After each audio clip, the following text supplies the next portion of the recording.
All right, we are live on a special Friday night live stream. It is the OU Flag Guy on the Hashtag405 channel, and joining me tonight on this first of a 3-day weekend, hopefully for everybody, Sean and Steven. How are y'all doing tonight? It's Friday. The week has been long. It is portal weekend for Oklahoma, at least. We got one already. We got a good one. And a defensive lineman from Tulane, and we're waiting on who knows how many others. Like, got the visits keep on rolling in. It doesn't end. It doesn't end. Steven, what about you, buddy? How is your weekend starting off and going? Man, first and foremost, thank you guys, and OU Flag Guy for having me on and appreciate, talking shop with our friends and brothers here from the other side of the 50 up north. Same type of deal, right? Everybody's working the portal this time of year, wrapping up our classes. So, just overall, just excited for what's to come and quite frankly, getting already at the point of talking spring ball. So, you know how college football goes. It's 365. Never ends. It never ends. My boss actually a couple of days ago, she's like, well, Georgia won. That means we don't have to hear college football for the next 6 months, right? I'm like, oh, you dear poor soul. Oh, no, not until you're going to hear college football until at least mid-April.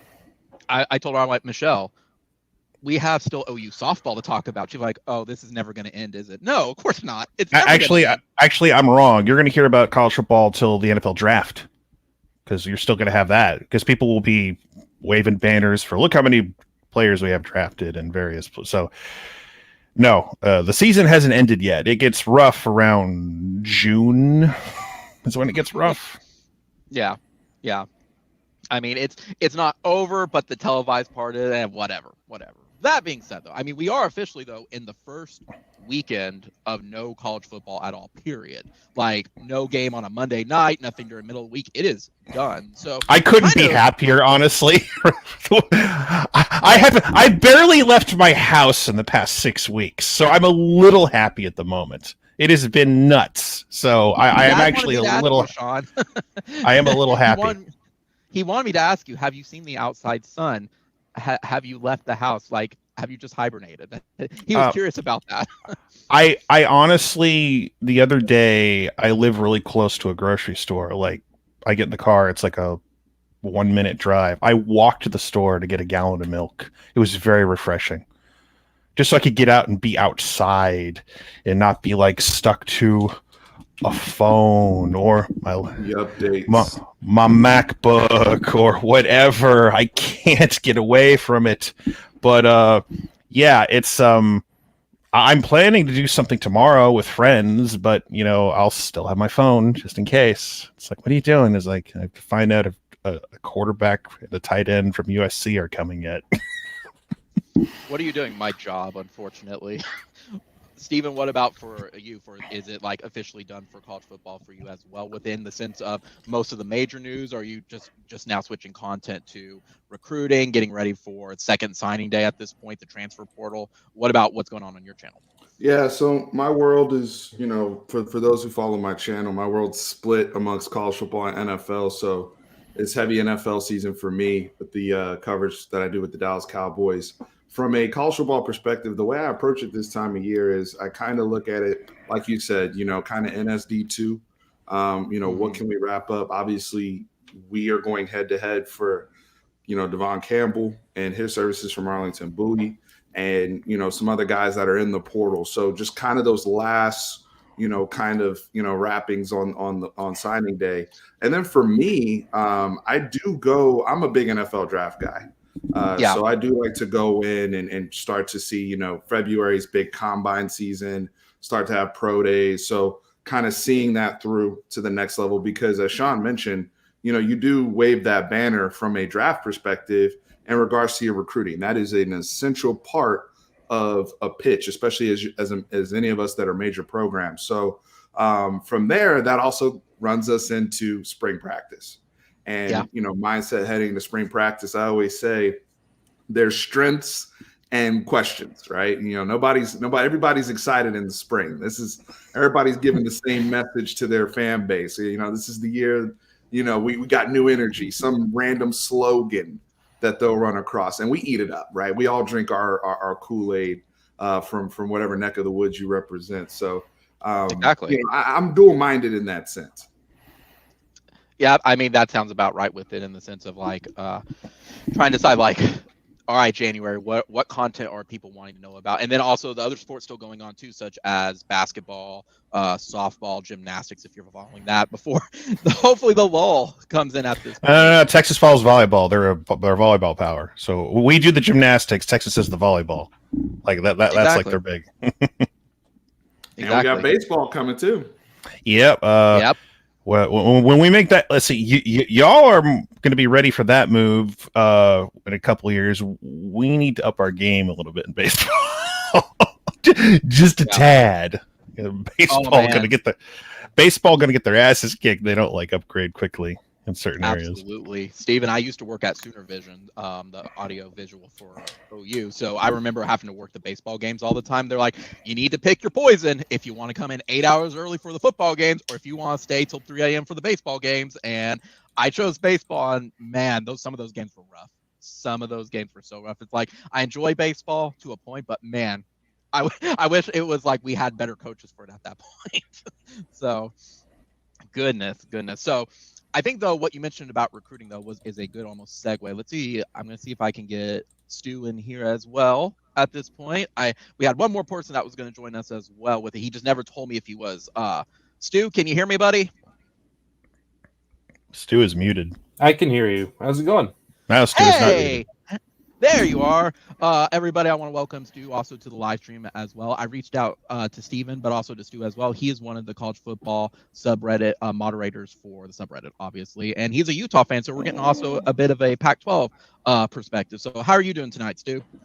Well enough. I'll just leave it at that. Just, sick kids and everything else going on. Always a fun time, but otherwise pretty good. Good to hear. You joined at the right time because Steven, you mentioned about how we're all kind of getting into recruiting at this point, how we're trying to make sure the programs are sustainable going into next season. And I think that's a good kind of jump in point of college football season, though, for what is on the field is done. And I kind of wanted to bring everybody together to just talk about what happened over the past almost last year in the offseason. We had the coaching carousel. We had the Supreme Court ruling on NIL and the craziness with the transfer portal. We had Georgia beat Bama. They broke the curse. So I kind of just want to go over how bonkers this year was with it. And I don't even know where to start at this point. I mean, we could work our way backwards. We can kind of talk about anything for it. So whoever wants to kind of jump in at that point. I mean, everyone wanted to treat this year like it was 2007, and I guess in a way it was, because you had it was 2007 since at the end of the day 2 national powers fought for the national title and won.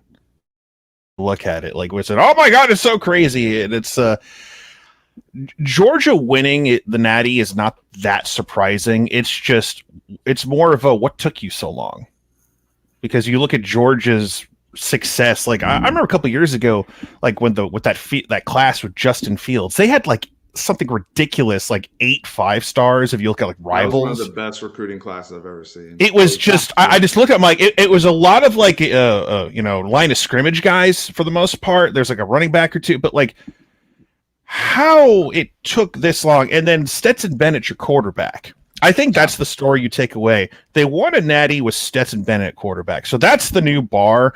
But there's a little asterisk to that, is the fact that everything else around you has to be that great. Because the defense was, whether you want to call it legendary or not, was fantastic. You had solid running backs. You finally got George Pickens healthy, and he made a play. And he declared for the draft today, as he probably should have. But he was hurt all year, worked his way back, and George Pickens makes a huge play, like maybe 1 or 2 catches for the entire game or season. But it's just, okay, Georgia won. I think the one game you're not bringing up, I think that's more of like a finally that it happened, is Michigan beating Ohio State, Jim Harbaugh. Yeah, I think that to me, that's the one was like, oh, that finally happened. It's like Georgia beating Bama is not shocking to me, because they were always that close. It was they had their hearts ripped out every time. You go back to 2012. I mean, you go back to the national championship from like 4 years ago. It's just they were always just that close. Michigan was never that close outside of 16 when it was like in overtime, and did Ohio State get the first down or not? That was a big controversy, but Harbaugh could never bounce back from that until this year. And it's insane that he was able to do that considering how last year went, even though it was a COVID year and everyone had an insane year on some level. But to me, that was the game that made me go, oh, maybe things are different. And then Michigan gets blown out by Georgia in the Orange Bowl, which is like, oh, that's the Jim Harbaugh I know. But I had a buddy root for Michigan, and he was just like already prepared. I'm like, come on, Brian, Michigan. He's like, no, we're gonna get blown out of the water. No, Lucy had pulled the football out from Charlie Brown one too many times, and they weren't going to fall for it till it actually happened. But I think Cincinnati.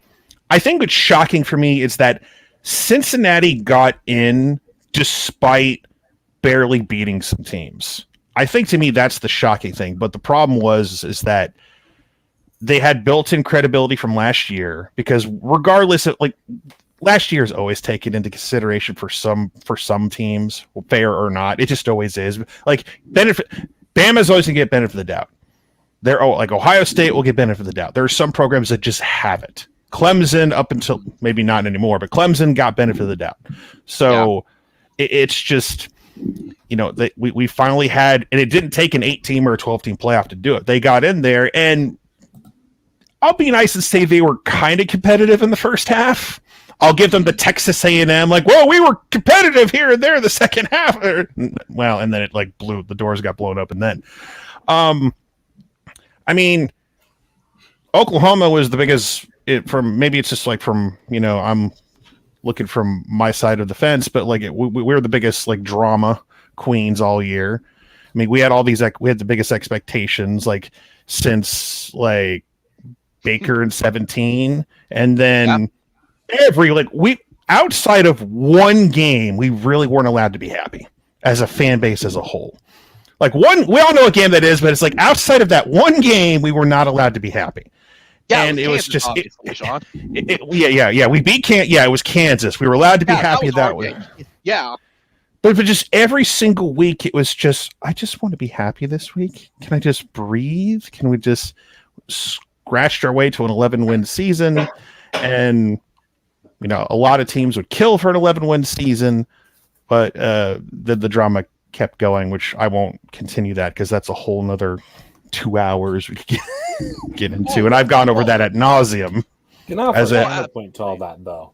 So obviously, I'm a Utah fan. I come from a background of rooting for a team that wasn't in the conversation. Really, still hasn't been up to this point. So I look at Cincinnati a little bit different in a little bit different way here. They got pantsed by Bama. Sure, they were competitive, as you said, in the first half, and then it was pretty clear that the depth of talent and the depth of ability of Alabama pretty well overwhelmed Cincinnati. That was kind of to be expected, I think, by most of us. But let's not – they still almost lost to a few teams that they really should have beat handily. But the fact of the matter is it's still really hard to go undefeated. Oh, absolutely. That's not an accomplishment that we should be overlooking here. Again, this is something that, as a Utah fan, I come from, back in mid-2000s, Utah had 2 undefeated seasons, and the conversation was somewhat similar in that way. So maybe I have a soft spot for Cincinnati going in and at least making it to having a shot. But I still think that was pretty darn cool. Even if they didn't make it, and in some ways, Michigan is the same way. It's yes, Michigan is a blue blood. They're a power. They have all the resources and the money and whatnot that they need. But even so, my interactions with Michigan fans were very much similar, where they were happy to make it too. This was a stellar year for them, and they knew that they were going to get hosed by Georgia. At least the more sane ones did, and that's what happened. And that's okay. They still made it. They were still in that conversation. And to teams that don't regularly make it to that kind of stage, that's huge for them. You'll see pretty big and pretty impressive bumps for both Cincinnati and I'm sure Michigan, assuming Harbaugh doesn't leave for the NFL. But you'll see that continue to pay dividends just by getting to that point, and you'll see it continue on. Anyway, that was just my 2 cents on that one. Yeah, I want to jump in there. So from a Michigan standpoint, them, and it's kind of ironic because they played Georgia, but they both built belief over the two kind of mental bullies that they had. In Michigan's case, it was Ohio State. In Georgia's case, it was Alabama. So, I agree with Stu that for Michigan, I felt like they really, that was like their national championship, was to beat Ohio State. We're at the big house, all things considered. If we're going to do it, it has to happen now. When Georgia got the rematch in the national championship, if not now, then when, right? Everything else is really in your favor to do this, or else that mental aspect's always going to be there. When you start talking about 6 straight losses or 7 straight losses to your rival, or that weighs on you heavily. So, but in terms of the overall outlook of the season, I picked Georgia to win the national championship back in May of 2021. Yeah, as did I. And Sean mentioned Georgia's recruiting class from 2018 that featured Justin Fields. There's a lot of dudes that were in that recruiting class that were on the field in the national championship game. The reason why I picked that is 3 years ago when they recruited that class, it gets to a point where you're bringing in so much talent that you have to at least get me something, right? Like you got to get me. Yeah. Like James Cook is in that class. Quay Walker was in that class. Jordan Davis was in that. Jordan Davis was actually one of the lower guys if you go back and look at 2018 class. 2019 class that led by Nolan Smith. Then they get to the transfer portal and get Darian Kendrick, who was a 5-star at Clemson and had played in the playoffs. So you're getting, like, at some point it was just so much. Now I picked Georgia because I was like, okay, they're making this move to Monken. JT Daniels kind of was elevating George Pickens. And what's impressive and speaks to Georgia's depth and talent is JT Daniels goes down after the Clemson game. Pickens goes down in the spring with the ACL. It's impressive what he did coming back. And, I think the NFL, and he'll be fine in that regard. But for them to move along with Stetson Bennett, like as Sean said, with this group, you still had 19 kids that were 5-stars, right? And I know people talking about stars don't matter and however you feel about stars, but at the end of the day, it's still a talent business. Yeah. And my overarching point to this of the season, because this is why it's not 2007. 2007, yeah, you ended up there, but you had people like, I think it was like a 2-loss LSU team and injuries all over the place. Undefeated in regulation is what Les said. Undefeated in regulation. Okay. But when you look at this year, that number 1 ranking rotated between Bama and Georgia. Yeah. So the way I look at it is, all right, we're in the NIL era, we're in the COVID era, we're in the playoff era. Yeah. All of these changes are happening, and my overall theme is the more things change, the more they stay the same. Because at the end of the day, the outcome was still 2 SEC teams. It was still Georgia and Bama. It was still Georgia and Bama rotating as the number 1 ranked or number 2 ranked recruiting champions from 2018, 2019, 2020. And Georgia did it without a great quarterback because there's just that much talent. So, yeah. The more things changed, the more things kind of stayed the same. But I think, like in Stu's case, Utah getting to the Rose Bowl, Michigan overcoming some hurdles. There's Cincinnati making the playoffs. There's certain teams and fan bases and regions within college football where you can be optimistic about things happening.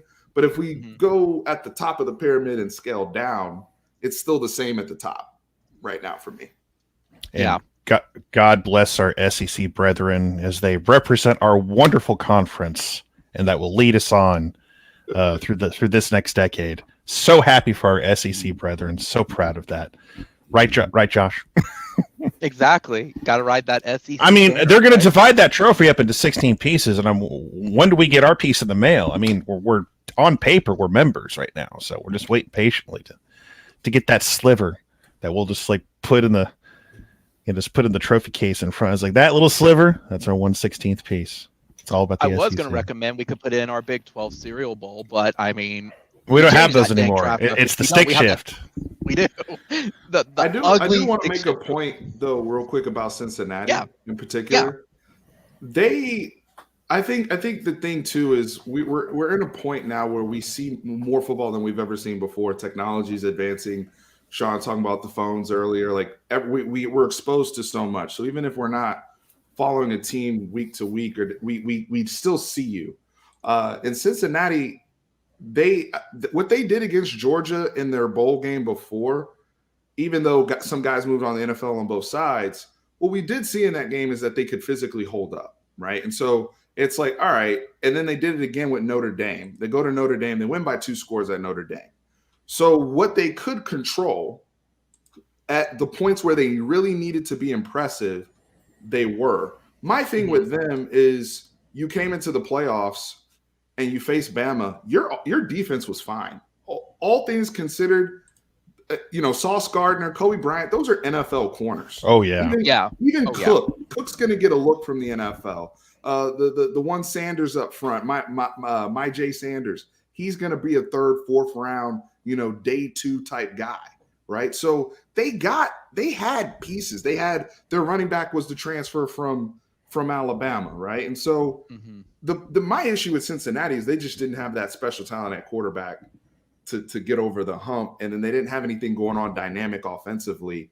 Once they got out of their scripted stuff, Bama was Will Anderson, all those guys, Dallas Turner, it was done.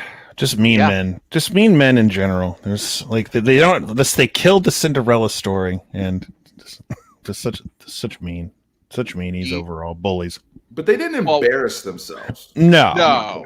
They didn't. They were just overmatched. They didn't beat them down like they did Miami in week 1 or anything like that. It was just overall just you watch that game and like you knew Bama was probably going to win, but it was like, but with the season, it's like you didn't know what Bama team was going to show up because man, that Bama team, like in theory, should have lost 2-3 more games. LSU, maybe Arkansas, Auburn with a quarterback with one leg almost pulled it off. Yeah. so you look at Alabama as like, yeah, they in a way they kind of like out-talented their way to some wins because Bryce Young was just that good. He was peaking at the right time. He was making the big throws, but I really do enjoy. I want to say to Steve, like, congratulations on winning the 09 championship now, because apparently you're allowed to, injuries, if you have important injuries in games now, you get to claim championships, because that's what Bama fans are doing right now on the Feinbaum show. Well, our wide receivers got hurt, so that win don't count. Oh, okay, so you'll return your championship trophy to Austin, Texas from 2009, right? Oh, you're not. Gotcha. Right. Goes both ways. So, and I've never been that Texas fan that plays that card. My whole thing is I'm not the Texas fan that says if Colt doesn't get hurt in that game, we automatically win. It was the first quarter. We had just struggled with a super physical team in the Big 12 championship against Nebraska, where there's Nebraska people that still believe that clock ran out when Colt threw the ball out of bounds. So it was close, right? So I would be. I'm not that level of a homer to where I'm like, you can. I feel like I would have had a great chance to win that football game versus, the glimmer of hope that we had when Garrett Gilbert got comfortable later in that championship game. But I'm not the guy that's just automatically like, oh yeah, Colt McCoy doesn't help me tackle Trent Richardson and Mark Ingram. No, and I've always said that. Like they still would have ran the ball down our throats, right? Garrett Gilbert was this close to being Tua before Tua. He was close. Yeah. Well, and that's something even to mention too with it.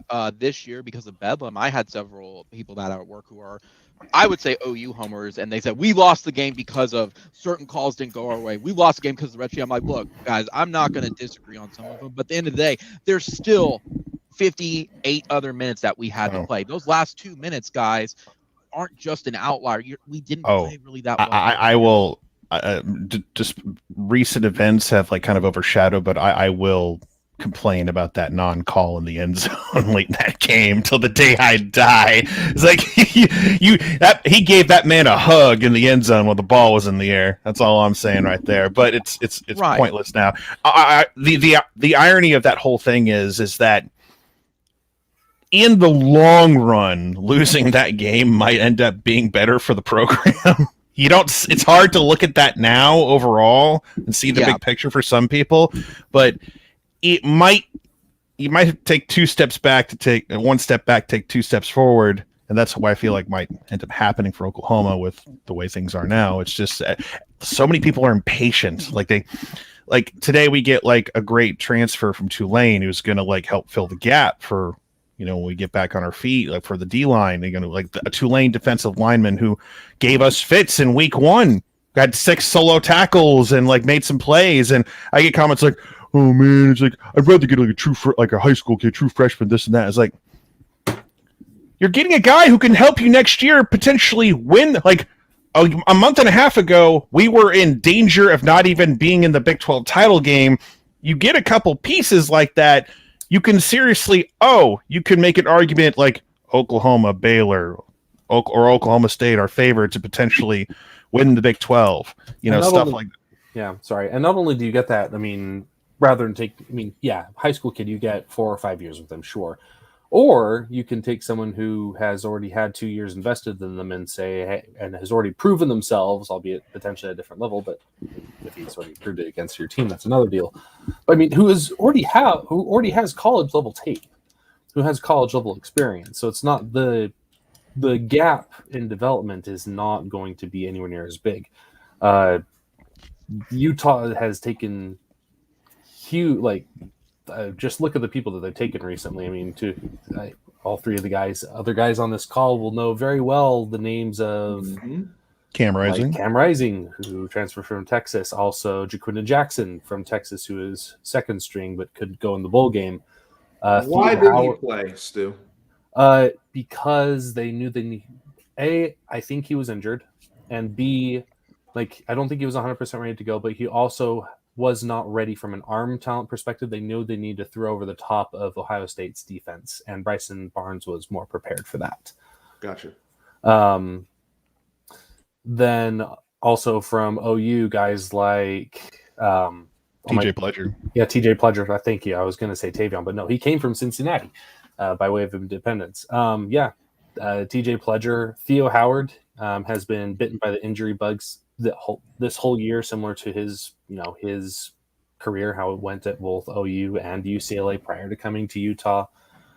That's Utah is willing to take guys, especially any 1 year or 2 year positions, to fill positions of need, so they can then go out and say, okay, who can we get as a high school talent to come in either behind them in the same year or give them a year to develop. I completely forgot Theo Howard existed until you brought up his name. It was such a blip on the radar. That's right. Theo Howard was at OU for a year, wasn't he? Yes, he was. Hey, Josh, yes, I have a question for Stu, actually. Yep. Yeah. Because, from a Utah perspective, I think a lot of people were pleasantly surprised, I should say, by your performance in the Rose Bowl and how y'all matched up physically. And I know y'all were moving people around too. It's a lot of people don't know. Y'all had one of those brothers out there playing corner. Yep, Mekhi really Bernard was our second and third string running back. He was starter at the beginning of the year until TJ Pledger and Tavion Thomas were able to get more into the system, and Tavion fixed his fumbling issues. Mekhi was starting running back earlier in the year, and just because of depth issues, they moved him to cornerback. They wanted to do it before the Pac-12 championship game, and he said no. And then they lost another guy in the championship game. And they said, "Look, we could really use you here. Please do it for the team." And he said yes, and that's why he was there. Yeah, the poor guy got baptized by Njigba, but that particular day, the effort was there. But my point is this. My greater point is this. I feel like Utah, the way y'all looked, y'all are in the conversation right again for out west in the Pac-12. My question to you, Stu, is these teams out here now. So obviously, cover your ears, OU people, but you guys got a elite coach coming into your conference in USC and Lincoln Riley. Yep. You lose Mario Cristobal to go to Miami from Oregon. Dan Lanning's coming in, but Oregon's going to have to play Georgia right off the jump. What's the outlook out west? Because I feel like right now there's been a lot of moving parts, even with coaches and stuff. Washington State's situation's been crazy. Washington's situation's been crazy. Like, who are you looking at as the threats versus where you're like, you know what, I like where we fall in the mix? So Utah should be considered favorite because, in my opinion, just because they have an established culture. I actually thought earlier, like, I'll go on a very short tangent here. I think one of the reasons why it took Georgia to get this long to get to this point is because Saban is a wizard, a master, whatever you call it, at creating a program culture that enables success. He's been doing that for a long, long time. And it took Kirby a few years at Georgia to be able to build something similar so he could actually go and challenge Saban. Anyway, that is something that all the other Pac-12 programs have to contend with in Utah, is that Utah has a culture of, development, hard work, bringing in their guys. Like Utah, I'm sure Utah has never had a 5-star recruit in their history. Yeah, I guess that makes sense. Yeah. But it's an appealing destination. To your point, Stu, it's an appealing destination for the transfer portal. Yes. Whether you're a G5 player or a former high-level P5 guy that got, like Cam Rising got stuck behind Ellinger, and whether you like, however you feel about that, Cam Rising, we were hearing about him having pro tools behind the scenes freshman years ago. Yep. Yeah. So it's like, you guys develop people, so you get them out there, and that's a selling point. But it's a culture thing where you have to, you have to bring in the right guys who are willing to buy into that culture. Because oftentimes you'll hear like talent versus culture. Talent, a lot of the guys can come and they can compete, and you can bring in guys right away who could try and see the field year one. Utah doesn't bring in a lot of guys who are, or at least historically, are going to be able to see the field in year one in any major respect outside of potentially special teams. That's currently changing, which is one of the reasons why I think the Utes have a good chance to repeat for the 4th time in 5th years as Pac-12 South Division champs. But beyond that, like it's the program development, getting guys that will come in and are willing to be developed, and trusting in the staff that will come and look at them. Like Devin Lloyd is a fantastic example of this, or Britton Covey. Both of those. Devin Lloyd wasn't 100% for the Rose Bowl, but you saw his impact all year long as potential linebacker 1 in the NFL draft, where he comes in. He came into Utah as a 2-star safety, but the staff saw him project him as a linebacker, and look what they've done with him. He was a guy that fully bought into the culture. Yeah. I just want to say for Utah, just the word that pops in my mind for Utah is physical. Like whenever I watch a Utah football game on whether it's like a Thursday night game or Pac-12 after dark, it's like they're a physical football program. Kyle Whittingham is like one of the guys who's been there. He took over after Urban, and he's been there, it seems like forever. And whenever you see Utah in the mix, like, oh, well, Utah's in the mix. And usually it's either a combination of like Utah, Oregon, and I've had the mindset is like, when's the Pac-12 going to eliminate itself or something? It's like, man, Utah's always hanging around to the end, and either they're the spoiler or Oregon spoils them or something like that. But it's a program that has like you said, you taken 2 stars and you develop football players, and that's appealing to guys. Like, is it just coming over there? Kyle Whittingham and his staff is going to upgrade you. So while you might not get like the big flashy guys to come to Salt Lake City, at the same time, it's like, it's like you get guys like Jackson Dart, an in-state guy who went to USC and might potentially come over here. He doesn't get looked at because Utah is not looked at the same as like a California or a Texas, a Florida, or Georgia. That's a perfect example. Jackson Dart is a legacy. His dad played for Utah. He's a legacy Utah, family.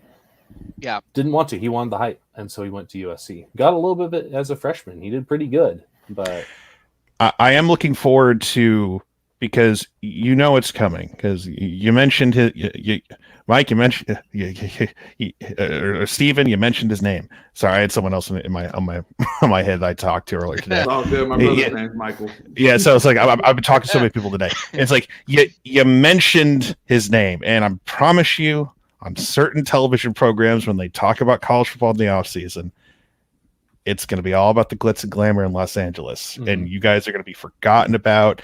And Happens every year. You're gonna get the Michigan treatment. Oh, Michigan's back. Well, except it's gonna be USC now. Oh, USC's back. It's like, well, Yep.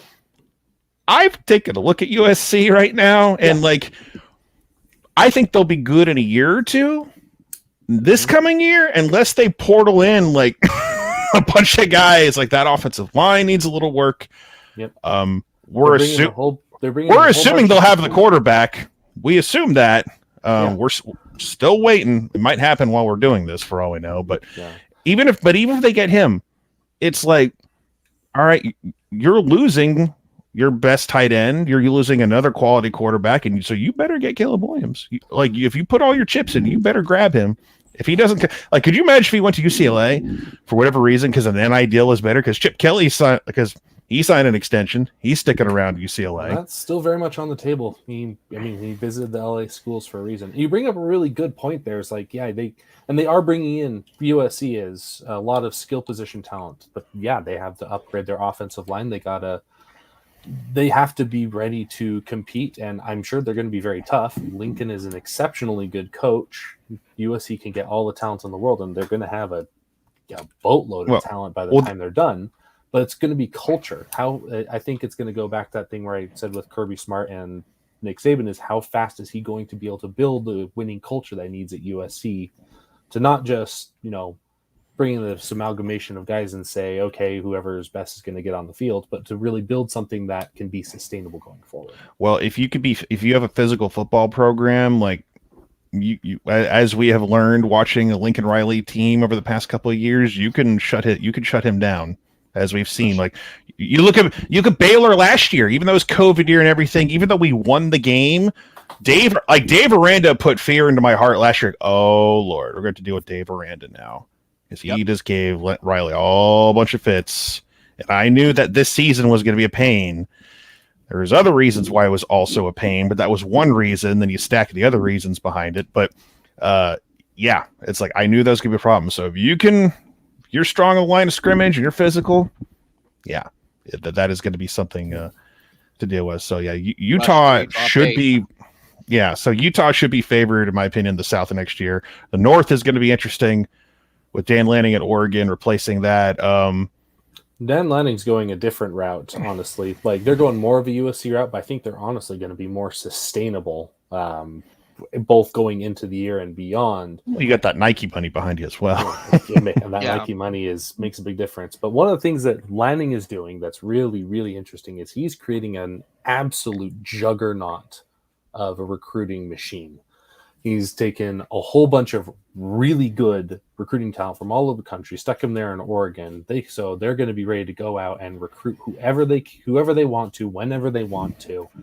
Yeah. And I see them being really good going forward. And if they want to be, physical speed team, they could definitely do that. I think that they're going to be set up really well for that because Dan Lanning just coached the number one defense, historically good defense, to a national championship when the other side of the ball had Stetson Bennett at a quarterback. Yeah. Steve and Stu, I've got a question for both of y'all with it. In the OU circles, obviously Tebow is dead to us. Essentially, now that being said, with it, like bringing his coaching experience, though, like from based on talking with you, Stu, like a lot of the Pac-12 saw this as a huge upgrade, getting Lincoln in, getting Dan in, having Chip Kelly retain at UCLA, like that kind of thing.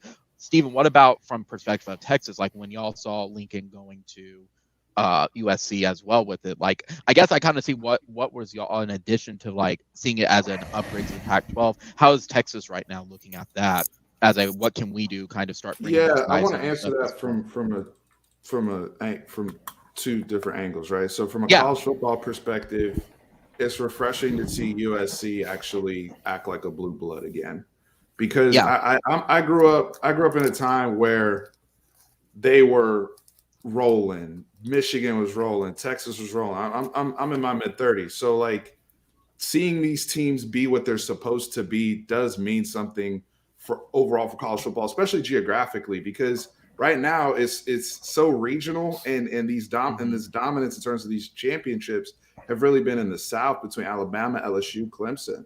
So back when USC was winning it on the West Coast, so many of us, Sean talked about Pac-12 After Dark. So many of us, I grew up in Maryland. I was staying up to watch. I grew up in Maryland. I grew up in Silver Spring, Maryland, right outside Washington, D.C. I stayed up on Friday nights to watch Reggie Bush, to watch Matt Leinart and Fresno State game. They were superstars, right? This is just me as a college football fan, not even before the whole USC versus Texas thing, right? And so seeing them, because they've been pedaling along with the Clay Helton thing. You heard, they had all the stuff with the AD and they didn't want to spend money. Like they didn't like, so seeing them act the way that they're supposed to act. Now, it's at the, y'all, the mercy of y'all. And you guys right now were at a point where I was, not in terms of program success, but in terms of self-awareness. Because I think this is something I've noticed with Oklahoma fans. It's understanding, while I understand why you guys are mad in terms of him leaving, but the devaluation of the coach and the nitpicking of all the things he wasn't. Like Lincoln was a good football coach, right? And so this whole thing of now, all I hear from a lot of people are just his weaknesses and what he wasn't, and the championships that were won and the quarterbacks that were developed. And because of the quarterbacks that were developed, he was able to get other quarterbacks. Like these are things that benefited Oklahoma's programs. Oh, sure. And y'all had a lot of very fun, dominant Saturdays under his leadership. So, but as a Texas fan, I'm excited to see Lincoln Riley out of here. Brent Venables. Now, I am aware of what Brent Venables and them used to do to Texas with the defensive line back in the day with the Tommy Harrises of the world. And those Oklahoma-Texas games were very, very different. They were physical, Sean knows, those were the 14-3, the 12-0 type games where it was completely, it wasn't the Big 12 football that we kind of know or people talk about. I was at that 12-0 game. My God. So BV, my thing with this, him coming into the conference, I graded this on my channel. I said it's a B higher.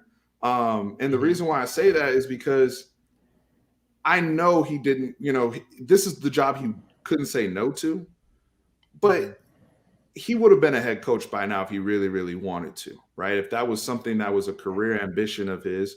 So until we see him succeed, that is something that I have a question about.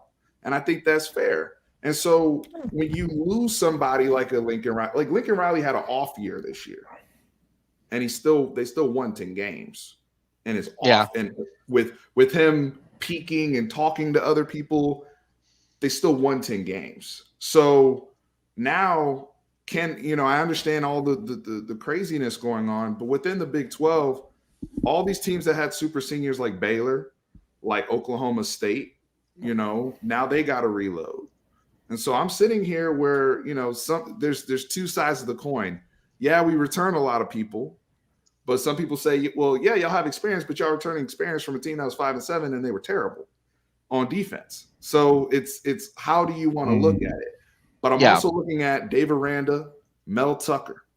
Those were the guys that had the big, and there's probably other coaches, but at the top of my head, they used the transfer portal and they had monster year twos after both of them only won about 4 games between the two of them during COVID, during 2020.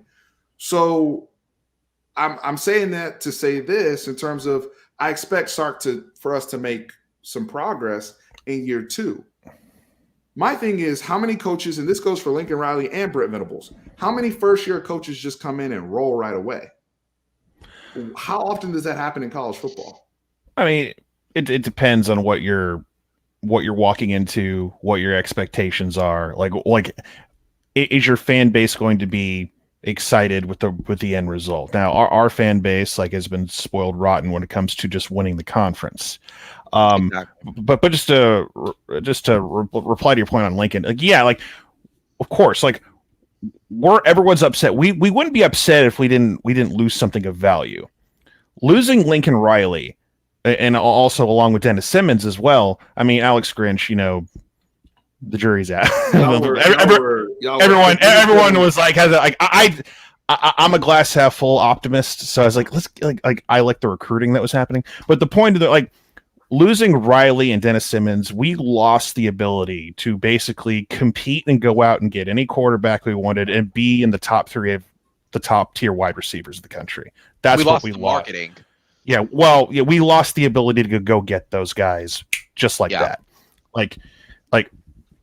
I'm not sitting here and just based on how Riley would get a high caliber quarterback like every other class. So it just we were trying to get Bryce Young, but it was just in that in between period where we had Radler, and then it was going to go to Caleb 2 years later, and then so getting Bryce Young, it was just wasn't going to work out type of thing. But we were in the hunt for him. But yeah, you're not mad if you don't lose that.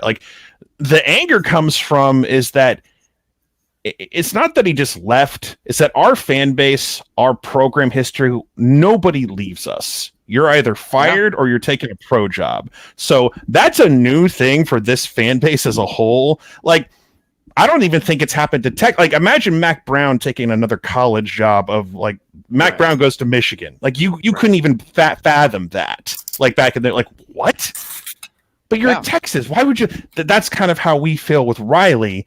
And then you just all the drama and all the craziness that built up to it. And then it's I am not going to be the head coach at LSU. Well, that ends that. I'm going to go to a movie with my girl tomorrow night and everything. And it's why are you so distracted?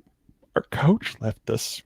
And he lit a match and he tried to set everything on fire on the way out. That's how we felt about it. And as I mentioned in my videos I posted before, it was only a week till we got Brent, but that week was scary. We were out in the woods all alone. Yeah. We were if you ever watched the old Disney, my favorite cartoon as a kid was the Winnie the Pooh Disney movie. It's when Rabbit was lost in the woods, and it's all the things oh God, and then finally Rabbit got found and got back to the 100-acre wood with Winnie the Pooh and the gang. But we felt like Rabbit and Winnie the Pooh lost all by ourselves. We're trying to get back home, and then up in the sky, it's a bird, it's a plane. Oh, it's a plane. It's Brent Venables, and it was the guy we needed to feel good about ourselves because we never got dumped.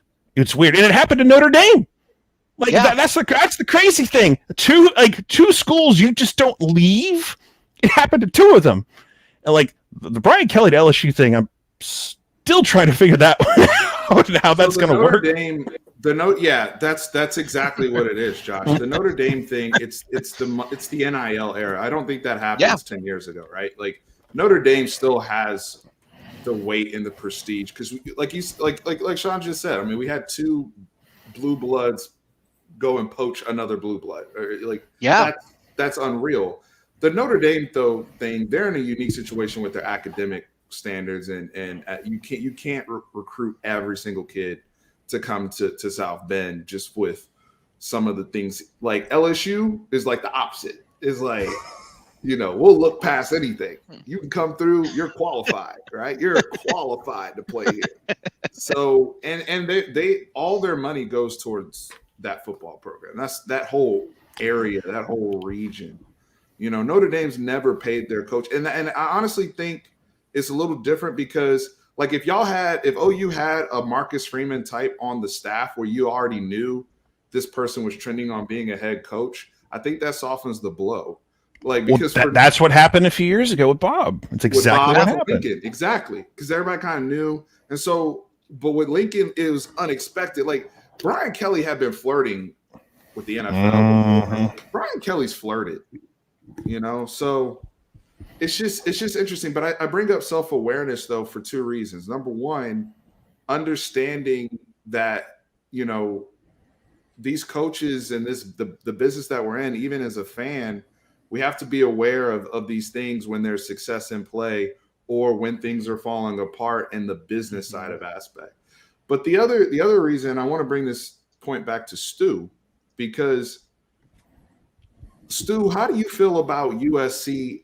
Don't you think, as a Utah fan, the better USC is, that's better for Pac-12, that's better for college football. Now, you would want to be, I'm sure you would want to be the big bad wolf that goes and beats them, but having USC down, doesn't that overall hurt the conference, or what's your take on that? No, it absolutely hurts the conference. Like, there's a whole lot of eyeballs that aren't shifted out west, and a whole lot of people that aren't interested in USC because they went 5-7 this year. Same kind of thing with Oregon. If Oregon had been able to keep things together, then we would have had even more eyeballs out west, because we would have had at least one legitimate playoff contender that people looked at and didn't think they were fraudulent number 3 going into week 10, week 11. No, like, we need it. And our commissioner, George Kliavkov, has been really, really forthright and very direct in telling the schools, like, look, spend more money, like, make football a priority. Like, this is important. The dude is smart. I've been in the room with him now twice, although basically the same. So just call it once. And I came away thinking, like, man, this guy has a plan and he knows how to execute on it. And I think we're already starting to see the returns from that. You're seeing recruiting as a whole picking up across pretty much all the Pac-12, excluding Colorado. And you're seeing, Lincoln Riley was a huge hire. Dan Lanning, I think, will be honestly a steal of the coaching cycle. I really do think he's going to be exceptionally good up there in Oregon. Meanwhile, you have other coaches that are slowly but surely continuing to build what they've got in places like Jed Fish and Jonathan Smith up at Oregon State. Like, both those are programs very much on the rise with their recruiting and what they're doing. Like, everything is cyclical in college football. Tides ebb and flow, unless you're apparently Alabama under Nick Saban. Death taxes, man. Say what? Death taxes in Alabama. I remember when it was very simple to kind of to gauge your upcoming college football season. It was very simple. Did you have an established elite head coach? Who was do you return a good star quarterback? Offensive line, defensive starters, your schedule, your big games, are they mostly at home? What's the ratio between home, away? And you were able to gauge about 5 contenders for the national title every year. And Alabama and Nick Saban just destroyed that formula, because, like, now it worked in the early part, because, like, you look in that 2010, if you just look at the depth chart of the 2010 Alabama team that lost 3 games, you look at all those names and go, how did they lose even one game? But, like, a lot of those young guys were still freshmen. So you see the names, but they weren't there yet. You still have Greg McElroy, quarterback, and, Julio Jones, and those were the top tier guys like Mark Ingram. But then it's like, but as he kept building and winning, it's just, he broke the mold, broke the system. So there were years where he returned like less than half. He had like 2 or 3 starters on defense. Didn't matter. He was already loaded, ready to go. So like, he changed the college football, man. With they're ahead of the curve. They're ahead of the curve at every turn of adapting, right? And so they used to line up pro style, big physical linebackers. And as they saw football changing, Nick Saban's like, I got to go out and get me a Lane Kiffin, a Steve Sarkisian, a Brian Dable, these guys that are a Mike Loxley that run these type of offenses. So that's why he's able to rehab coaches over there every single year. They always have the largest football for sure. It's crazy how he's altered the sport, and now it's one of these things where everybody you want to have a brain trust even behind the scenes. That's why Texas is so, we're trying to close the deal on Gary Patterson and the good, bad, and the ugly that can come with that. Because I mean, people can say, well, Texas, if you bring in another person, are you bringing in the future replacement for either PK or Sark already? Are you guys causing drama? But at Texas, we realize now we got to try to build this thing, because we've been talking.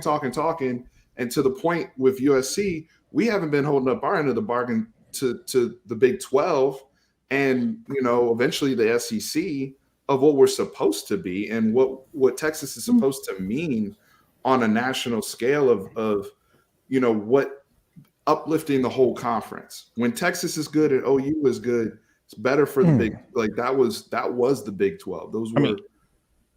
Yeah. I mean, talk about you and Patterson. It's like, you I mean, Dan Lanning's the DC, but they had Will Muschamp on staff too. So I don't see what the difference is if you have PK and then you get Gary. It's weird to me that Gary Patterson is not a head coach right now. It's like stunning. It's stunning to me. But maybe that will change at some point. But it's just, I'm sure you guys will give him all the extra polo shirts he needs to switch at halftime if he's on the sideline. And who knows? Maybe he'll just thrive under Chris Del Conte again. Who knows? Conte, I don't know how to say his name. I think there's something really to that. As for a long time, it really was a superstar head coach. Like, we got Urban Meyer coming in. Like, we have Nick Saban or Jimbo Fisher. We have, like, for a long time it was, hey, the coach is the name. If you got them, they're going to be okay. But the problem is those are in super short supply. There aren't a lot of, A+ tier coaches that you can just bring on at a whim, and you definitely can't do that if you're not an A-list program. But it didn't stop schools from trying. Every school was trying to look for the next big name head coach. And I think this year is a great illustration of just how few of those and how rare those can be. And so I think we're going to start to see much more shift towards schools going, okay, instead of a 1 to 2 year plan of results immediately or you're out, they're being given longer leashes. Look at Oregon State, for example. Mike Riley leaves, Gary Anderson leaves. They're in a really, really bad spot. And so what do? They turn to an alum. They turn to a guy who loves the school, and Jonathan Smith. He comes in. They don't win very much. They're not good. But he has the leash, and that's the thing. He was brought in with the expectation of, okay, I'm not going to come in and win right away, but I'm going to slowly build. And he's built. They had a winning season this year. Yes, they lost the bowl game. But you're seeing that at other places too. Billy Napier, I think Billy Napier is a great mix of a coach who's both a really good coach, but also a really good builder. Look what he did at Louisiana, and now and I think he's going to do the same thing at Florida. But it's going to take a little bit of time there too. So you're saying I guess my question is like the old days, like any head coach anywhere would get like 4 or 5 years to get like at least one recruiting class throughout an entire cycle. Yep. I think we're going to go back to a lot of that, develop your guys in your system. Right. I think that like it works for a place like an Oregon State. But if the expectations are sky high at certain places, especially in the Southeastern Conference, you don't get 5 years. Like you need to win, you need to win quickly, and you need to be at a certain level, or else you will be kicked to the curb, as we have seen very, very quickly. And it didn't take long to get rid of Dan Mullen. Yeah, but Dan Mullen was brought in under that kind of understanding of we'll come in and win immediately. But at the same time, you also see Shane Beamer brought in South Carolina. He wasn't brought in to win right away. He was brought in under the assumption of we're going to take this. It's going to take a little bit to build. That's the point. What are you bringing? What expectation? What's the expectation you're being brought in under? Yep. Is this a quick fix? Is this you're here? We already have a good program. We already have established culture. You're here to elevate us to get to where we haven't been yet, or are you coming in to build? Yep. And that's something that has to be communicated to the fan base in a way that people can understand, because a lot of college football fans are irrational, right? And so they don't understand most people don't truly understand the concept of really building something or trying to get over a hump. Like, I guarantee you Michigan fans didn't understand that there was a legitimate gap between them and Ohio State. I guarantee you they didn't understand that. And that's why they were putting so much pressure on Jim. And it took him 6 or 7 years. I'm proud of them for sticking with it, though, because they were able to see the benefits of it. And we'll see what happens long term. I'm not saying, hopefully it's not you beat Ohio State and then you're back to being, 8-5, right? Like that wouldn't be the move either. But legitimately building something married with the expectations, like LSU. I'm going to be real about LSU. I don't like the fit with Brian Kelly. And I think Brian Kelly is a fantastic coach. I think he's a fantastic coach. And he may be so good of a coach where he just overcomes the differences of how they operate in Louisiana. My issue with LSU is that they really never truly considered Billy Napier, and they were making comments like, you can't come from Lafayette straight to Baton Rouge, but yet it wasn't good. It was good enough for Florida. Yeah. Right. Mm-hmm. Yeah. You see what I'm saying? So, but it wasn't enough. It's not enough. Well, I mean, specifically at LSU, they burn coaches out quickly. Now, some coaches may get into trouble. You'll win quickly. Yeah, I mean, that's true. You will win a natty. You will burn them. You will shoot them into orbit, and they will be shot into the sun. The second thing. Now, granted, some coaches might have some off the field issues, and like the last one, but it's just, it all depends. Like I do not know how Alabama fans are going to handle the day Nick Saban is no longer their head coach. They are going to be insufferable. They're going to go insane. They will. I pity the poor human being who takes that job, whoever it may be. It's going to be rough. Now, I will say, at least the Alabama fans that I have interacted with, the understanding is there. They know that he's not going to coach forever, nor should he, nor will he, because Saban is a smart dude. I think there is an understanding of, hey, when Saban leaves, this party is most likely over, at least for some amount of time, and it's going to be hard to replace them. Yep. There's one person out there that they would probably call though, and Dabo. Yeah, I was about to say Dabo. Yeah, Dabo. That would have, and I think Dabo would take the job because I think that's the only situation Dabo would be.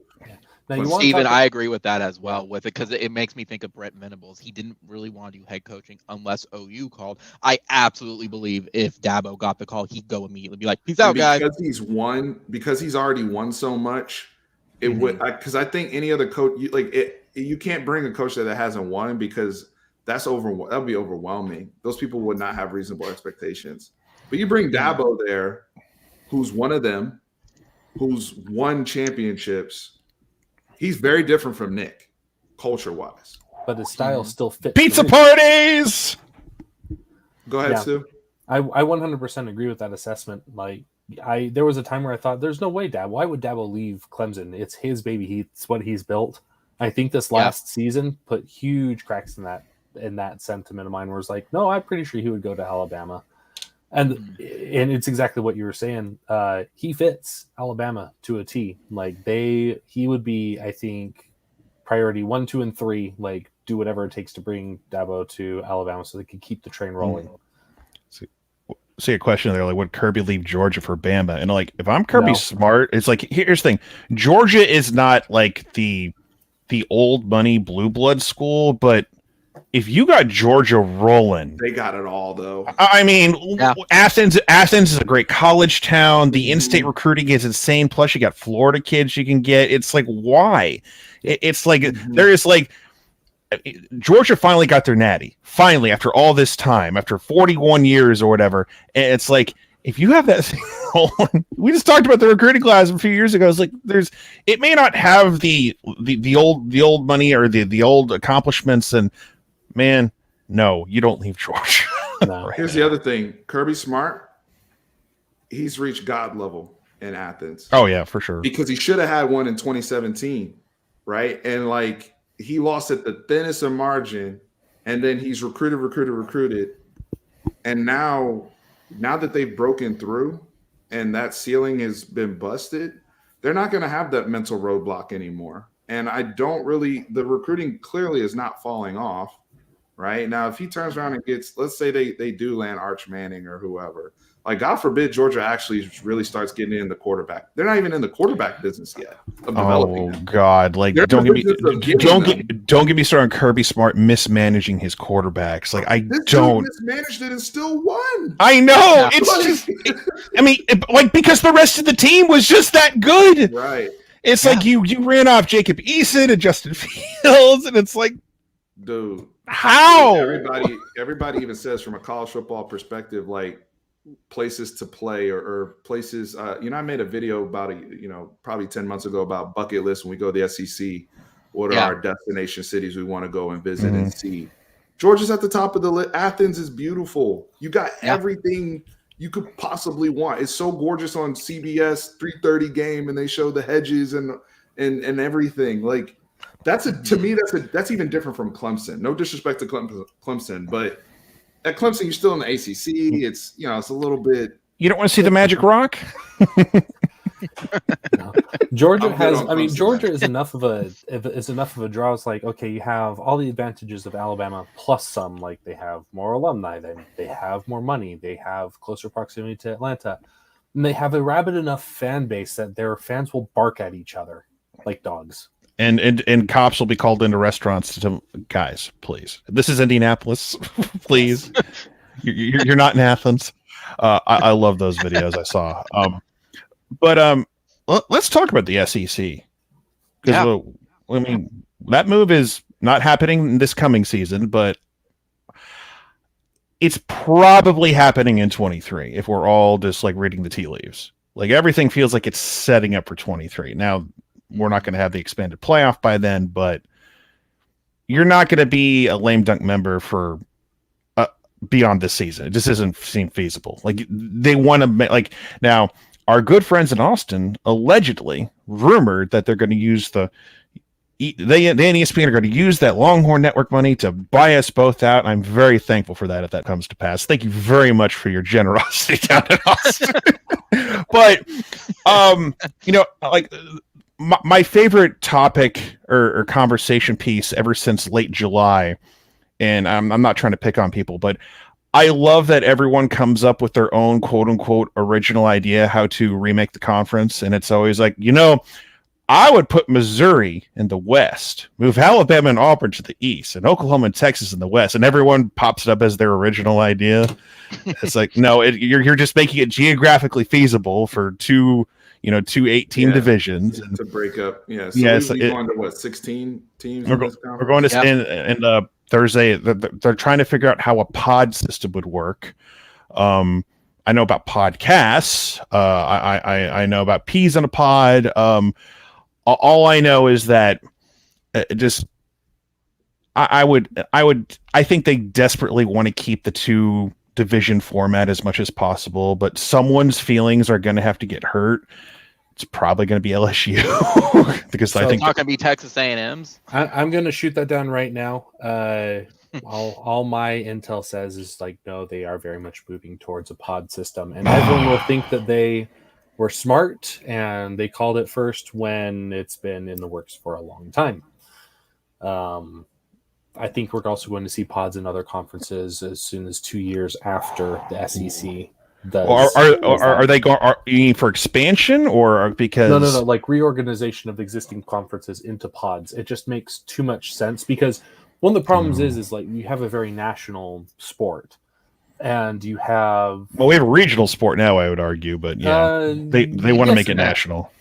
Well, if they can get someone like me all the way out in Utah to be watching a national championship between two SEC schools, then there's something to be said for that. I would say I would respectfully disagree. I would say like 10, 15 years ago, it was very national because you had you had USC, Ohio State, the South, you had a bunch of teams in the mix. It's very regional now. Just look at the national title. You're talking more on the competitive side. Competitively, yes. It was. It is a very regional sport right now. But consumption-wise, it's more national now, for sure. Streaming has made it way too easy to watch. Pretty much any game that you want, I could go and watch. I could go watch South Alabama play Troy for no reason. Yeah, but like I think. The playoff, but the TV ratings are, while they're still good and TV networks love 22 million people watching it, it's still trending in the wrong direction. Like it's still technically like COVID was crazy last year, so it's different, but it's still kind of trending downward a little bit. And it's just, we talked about USC. There needs to be, whether it's USC or not, there needs to be a West Coast power. That's I would also argue that a lot of the streaming numbers aren't being factored into the conversation. The numbers. I would honestly. So again, like my experience with all this, the reason why people want to talk to me at all is because I'm a moderator over RCFB, which is literally the largest multi-fan or all fandoms forum on the internet, at least among the ones that we can find. ESPN won't release the numbers on the actual commentators they have. I mean, I would agree that go out on a limb and say everyone in this room right now is smart enough to figure out streaming and how to get stuff on there. I mean, I got ESPN Plus, still can't get the Longhorn Network here in Florida for whatever reason. They just block it. I mean, it's to my benefit, I would say. But in all seriousness, it's just the fact that my dad can barely figure out streaming, and I think until my dad's generation is up and gone, I still think TV, regular TV ratings are still going to be the big thing everyone points to. I agree with you that they're not factoring in streaming as much as they should. Yeah. Well, we also tend to overvalue the effects of that older generation. Like there's a good I can't remember if it's NY Times or Washington Post are on it, where they actually go and they look at by age category the breakdown. Sports are still king, and NFL and college football are still huge, and they aren't going away. Like the viewing numbers may not be quite as high at their peaks as they have been historically in some parts, but as a whole, as an aggregate, because people are able to go watch what they want to, you're going to get a lot more casual fans who say I don't want to watch this, but I'll turn on this game for a little bit. Or vice versa, they start watching their game, and there are tons of other games on a bunch of different networks, and it's easier than ever with streaming to go and jump to a different game. And that's why the playoff needs to expand, and the Pac-12, Big Ten, ACC, and need to get out of their feelings and realize that it would benefit the sport from that standpoint. That it would help. You always have a West Coast power in the mix. You'll always have a Northeastern power in the mix, or the ACC power in the mix. You'll have a Group of 5 power in the mix. Like someone will be represented. Like what a concept! It's like, but before the SEC move happened, I was like, I just want to be able to say if Oklahoma wins the Big 12, we have a shot. That's all I wanted ever to say, right? It's like you win your league, you got a shot. That's all I've ever wanted at the end of the day. Now, it's forced me to watch, like I said, Pac-12 games. Like, I needed Utah to beat Oregon or vice versa. Like, please beat this other team so we have a straight path to the playoff or whatever. But, it's just, TV is interesting. My buddy Eric Lopez is super into that, and so he pays attention to the TV ratings too. So, but yeah, it's I'll add in with the TV ratings as well, and preface it's kind of politic related, but it is a bigger picture with it. 10 years ago, everybody thought that most of the big cities at this point would have some sort of fiber and some sort of connection for it, and we would have broadband out in the boonies.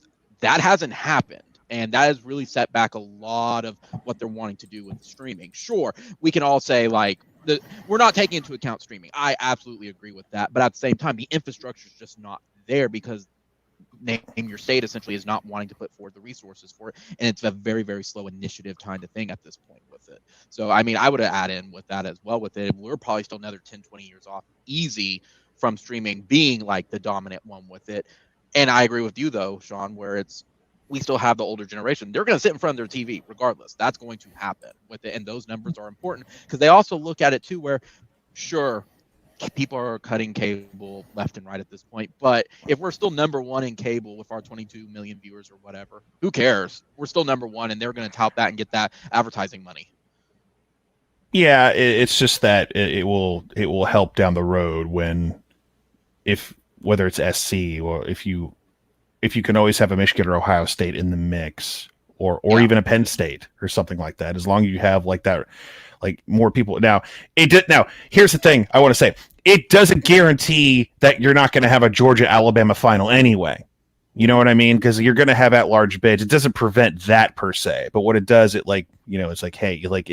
prevents the silly arguments that you see talking heads have that change on a weekly basis. Or whatever the committee claims they were looking at one week or another. That's what always drove me insane. All right, what's the new criteria this week? We're going to reach out and pull from the table and say, well, my favorite was the 13th data point from 14. Oh, well, that 13th data point, Baylor and TCU. Well, they just don't have that championship game. Well, what about Notre Dame? Well, that's different. You know, they're Notre. Oh, I see. It's the helmet. You know, that's what there's that factors in a little bit. You know, like, but well, we were Sean, on the SEC. I thought your favorite thing was the quality loss data point. Oh, I love me some quality losses, Josh. You know me. Like, Absolutely. This is a quality loss. And to quote Nick Saban, it's never okay to lose a game. Ever. Yeah. It's my favorite Nick Saban quote.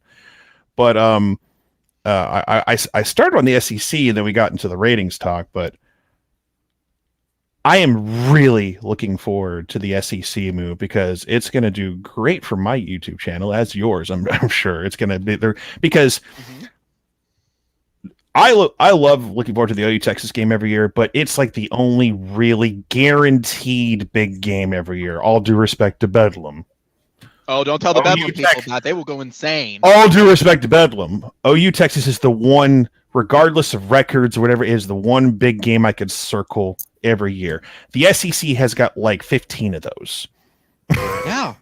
It doesn't matter what Florida Georgia's record is, it's Florida Georgia or Tennessee Florida or Tennessee Alabama. You know, it doesn't matter. Like people, like they have all those games. Like when the old Big 12 kind of fell apart, we lost a lot of those games. Like Nebraska, Colorado used to be in the 90s was like consistently a great football. It wasn't just a big rivalry. It was like the best game every year. Nebraska always won up until like 2001 when they finally got the revenge. But it came down to the wire almost every single year. People remember in the 90s, oh, Nebraska dominated. No, man, Colorado gave them a run for their money almost every single year. And it was great, but we lost that. We lost your wonderful good head on their shoulders, not insane Colt people rival Texas A&M. Like we're talking about pods, you know, we're hoping that becomes like, it would be a crime against humanity if like OU, Texas, and A&M are not like in the same pod on some level. Like, you know, it's going to be 4 teams. OU, Texas, and A&M need to be the same. Geographical manner. Yeah. And A&M will probably complain and want to be in another pod or whatever, and then they'll tell them to be quiet and do as you're told. But like they did this year. Right. That's how it's going to go. But at the same token, I want to make this point just in general about college football. The traditional values and all the stuff that is in the sport that we fall in love with, it's incumbent upon all of us at some level, us as content creators, the people on TV that are the media, the folks, whether it's the NCAA or these commissioners, these school chancellors, to balance it, right? You got to balance holding on to those traditions, but you got to adapt, because if you don't adapt, things will die. If you had told me, and I'm actually I'm at probably the youngest age possible to really remember how good and dominant Nebraska was. If you had told us back then that they would be irrelevant today, nobody would believe you, because that's all you had seen up until that point. And there's a reason why those things happen and things evolve, right? And there's periods of times where Texas has been down. There's periods of time where OU's been down, or Bama was down for a big chunk of me when I grew up until Coach Saban came in. So teams can be down, but to be not even thought of or in the conversation like Tennessee is at some, has become in some cases. Now I know they're trying to, bump back up with your boy Josh and everything, but you got to marry the tradition, like how we handle opt-outs, how we handle NIL. People are getting paid now. And so when you guys are talking about streaming, it's all about, do we still have the eyeballs for the younger generation? The younger generation is not going to consume this sport the same way the other generation did, but they're still going to love the sport. It's just that we got to adapt it in a model in which we still have those traditions in there, the fight songs, the rah-rah stuff, but we're adapting to a playoff model. We're adapting to certain things that still will hold the eyeballs. I don't want to end up like boxing or horse racing, right? Yeah. Sports have fallen off in this country in certain regards if you look at the history over the last 100 years, right? So baseball barely gets talked about. Yeah, barely. It's funny you even mentioned that, because I remember not that long ago I was talking with a buddy of mine, obsessed with baseball, loves boxing, loves the horse racing, But he said we're kind of reaching that with college football, where we're going to need to address this to let the sport still be relevant, because with boxing and horse racing, the money got involved and everyone scattered to another sport at that point. They said, look at baseball.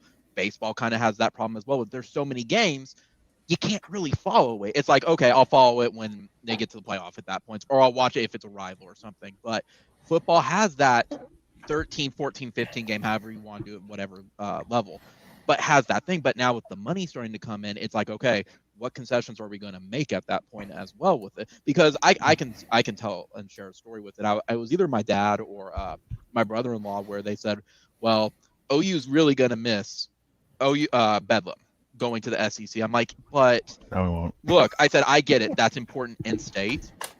Nobody else cares about Bedlam. People care about OU Texas. They will turn in to OU Texas. Yeah, every my single friends year. back home in DC watch OU Texas. Yeah. OU watches it. Yeah, I have a buddy of mine up in Pennsylvania. He follows football because he enjoys watching my reactions for it at this point. But he turned on for OU Texas and said it's a good game. He's like, it's something I can sit back and just watch them duke it out at that point. But I told them, I'm like, look, yeah, we may lose out on OSU. OU and Texas won't get to play them anymore. But look what we gain: Texas, Alabama, OU, Alabama, OU, LSU, Texas, LSU. Texas, Georgia, like we're getting brand new stuff. Texas, Arkansas. There's other things that I'm looking forward to moving versus staying in this conference where really outside of OU, Texas, and maybe Bedlam when they decide to be good every 4 years, there's not a game I'm looking forward to at all. And that's kind of like where we're reaching to that point as well, where OU and Texas moving to the SEC. I think some of the conferences are scared of becoming the next Big East at that point and becoming irrelevant. I really do believe that they're trying to stay ahead of the history, man. Look, they're trying to, because this sport has always evolved. Yeah. We used to be in a polling system. I'm old enough to. Oh, don't say that. That will upset those people. I mean, come on. The sport has people hated the computers when they went to the computers. Oh, now they're clamoring for the computers to come back. You see those people? I'm sure those people do exist. Like we talk about the poll system. They used to hand, like we talk about bowl games and how they're important. The polls used to hand out national title trophies before the bowl games. Mm-hmm. We talk about the sanctity of the bowls. Well, they were glorified. Like Alabama fans have well, it mattered in 1920. But it didn't matter in 1966, but it does matter in 1970. Wait, what? Like, do they matter or not? Is there a consistency there? But Mechie, it's funny. I mean, Mechie and James Wilson got hurt, so it's If I could interject here, I'm going to have to sign off in a minute to take care of kids. Is there anything else for me? Sorry to cut in that stream of thought. No, you're fine. You're fine. But do you want to have any final thoughts before you hop off? Most of that, I'm very sad that it's now the off season. The off season sucks. It's the darkest time of the year, even though the sun is theoretically getting higher in the sky. It'll be really interesting to see what happens. I think we're in for a real, obviously the transfer portal is going nuts. I think we're going to see at least one more big coaching change due to unexpected reasons would be my guess, because those seem to crop up in the spring every year now. It's going to be wild, as it always is. And I do think the sport will continue on. It'll continue to change and adapt as it always has. And we may have gotten Georgia and Alabama next year, but that doesn't preclude us from having Georgia and Clemson next year, right? Just kidding. Right. No, that's good. I enjoyed talking to y'all. If you have any last questions before I go, then fire away quickly. I got one for you. Yes, it's okay with in 27 parts. No, it's just one. What is the current Pac-12's perception with OU and Texas moving to the SEC now that we're kind of 8 months, I guess, at this point, removed from the announcement? Are they y'all feeling much better in a position from it, or y'all still worried about what's going on? No, we're not happy about it. Don't get me wrong. Most of the Pac-12 fans totally understand the reasoning of why.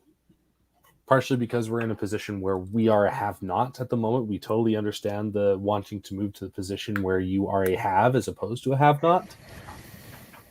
But that doesn't make it necessarily any better for us. I think that things will continue to move towards the SEC.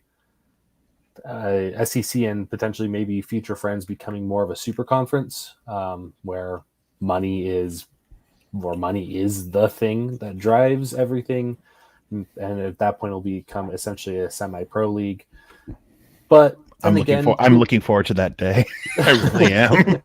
But then again, who knows? It's not as if people would have predicted, 5 years ago that we would be in the middle of a pandemic and, we're just going to let college athletes have free reign over their name, image, and likeness. So nobody can really predict what's going to happen.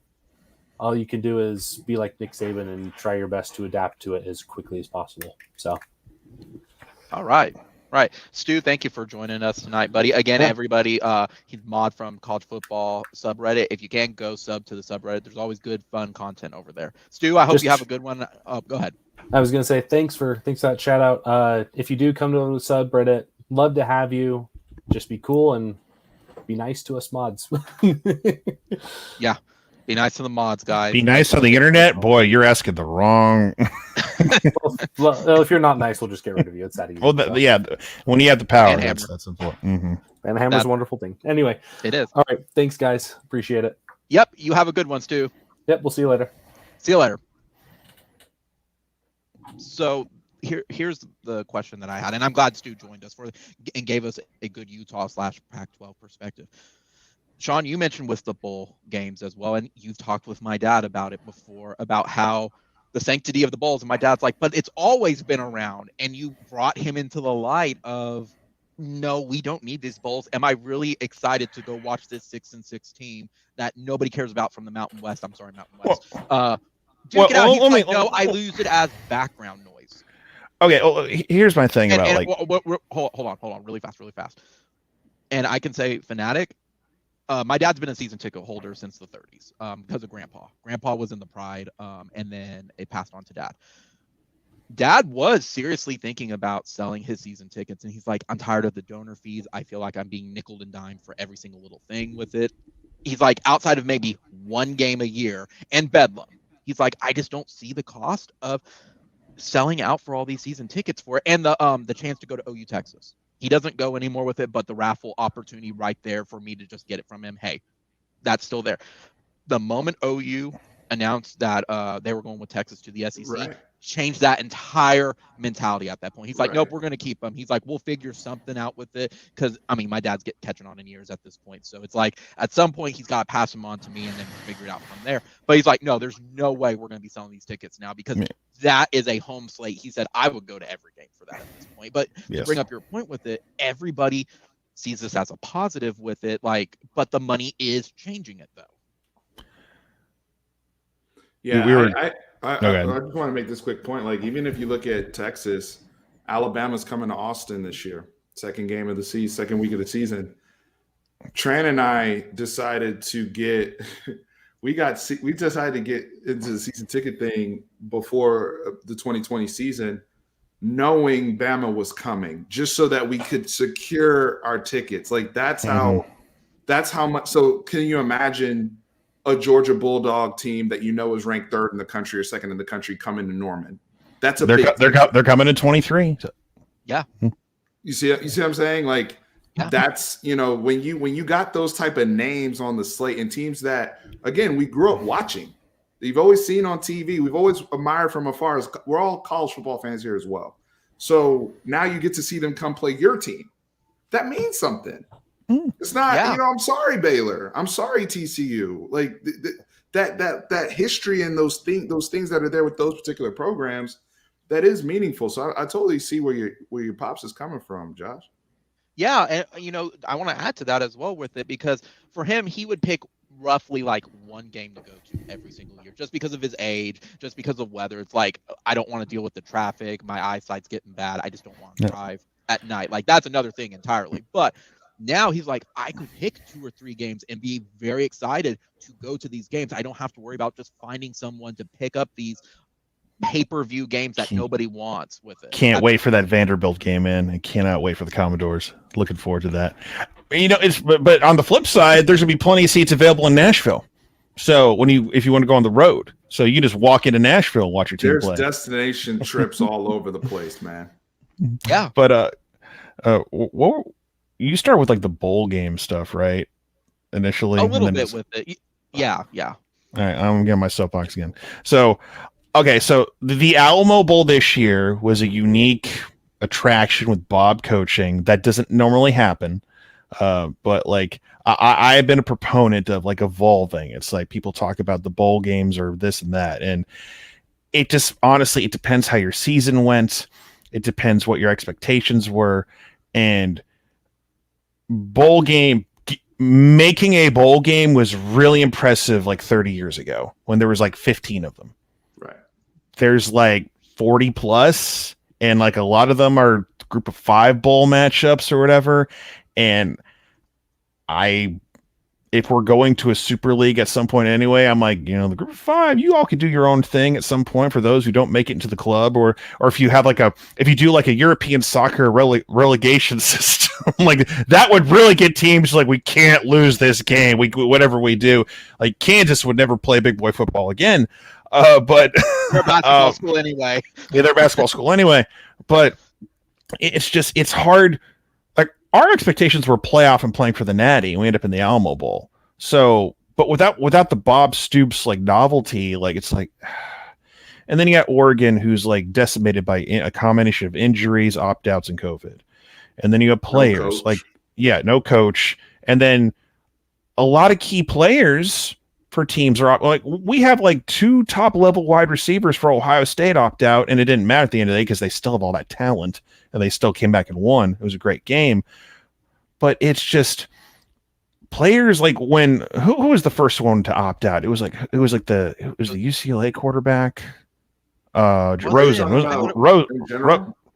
Rosen was kind of the first big name to start opting out of games. Too, when he opted out of the Sun Bowl. That's right. Yeah, McCaffrey didn't play in the Sun Bowl, and it's like, oh Lord, this is the beginning of the end of the bowl games. It's going to be a slow, painful death.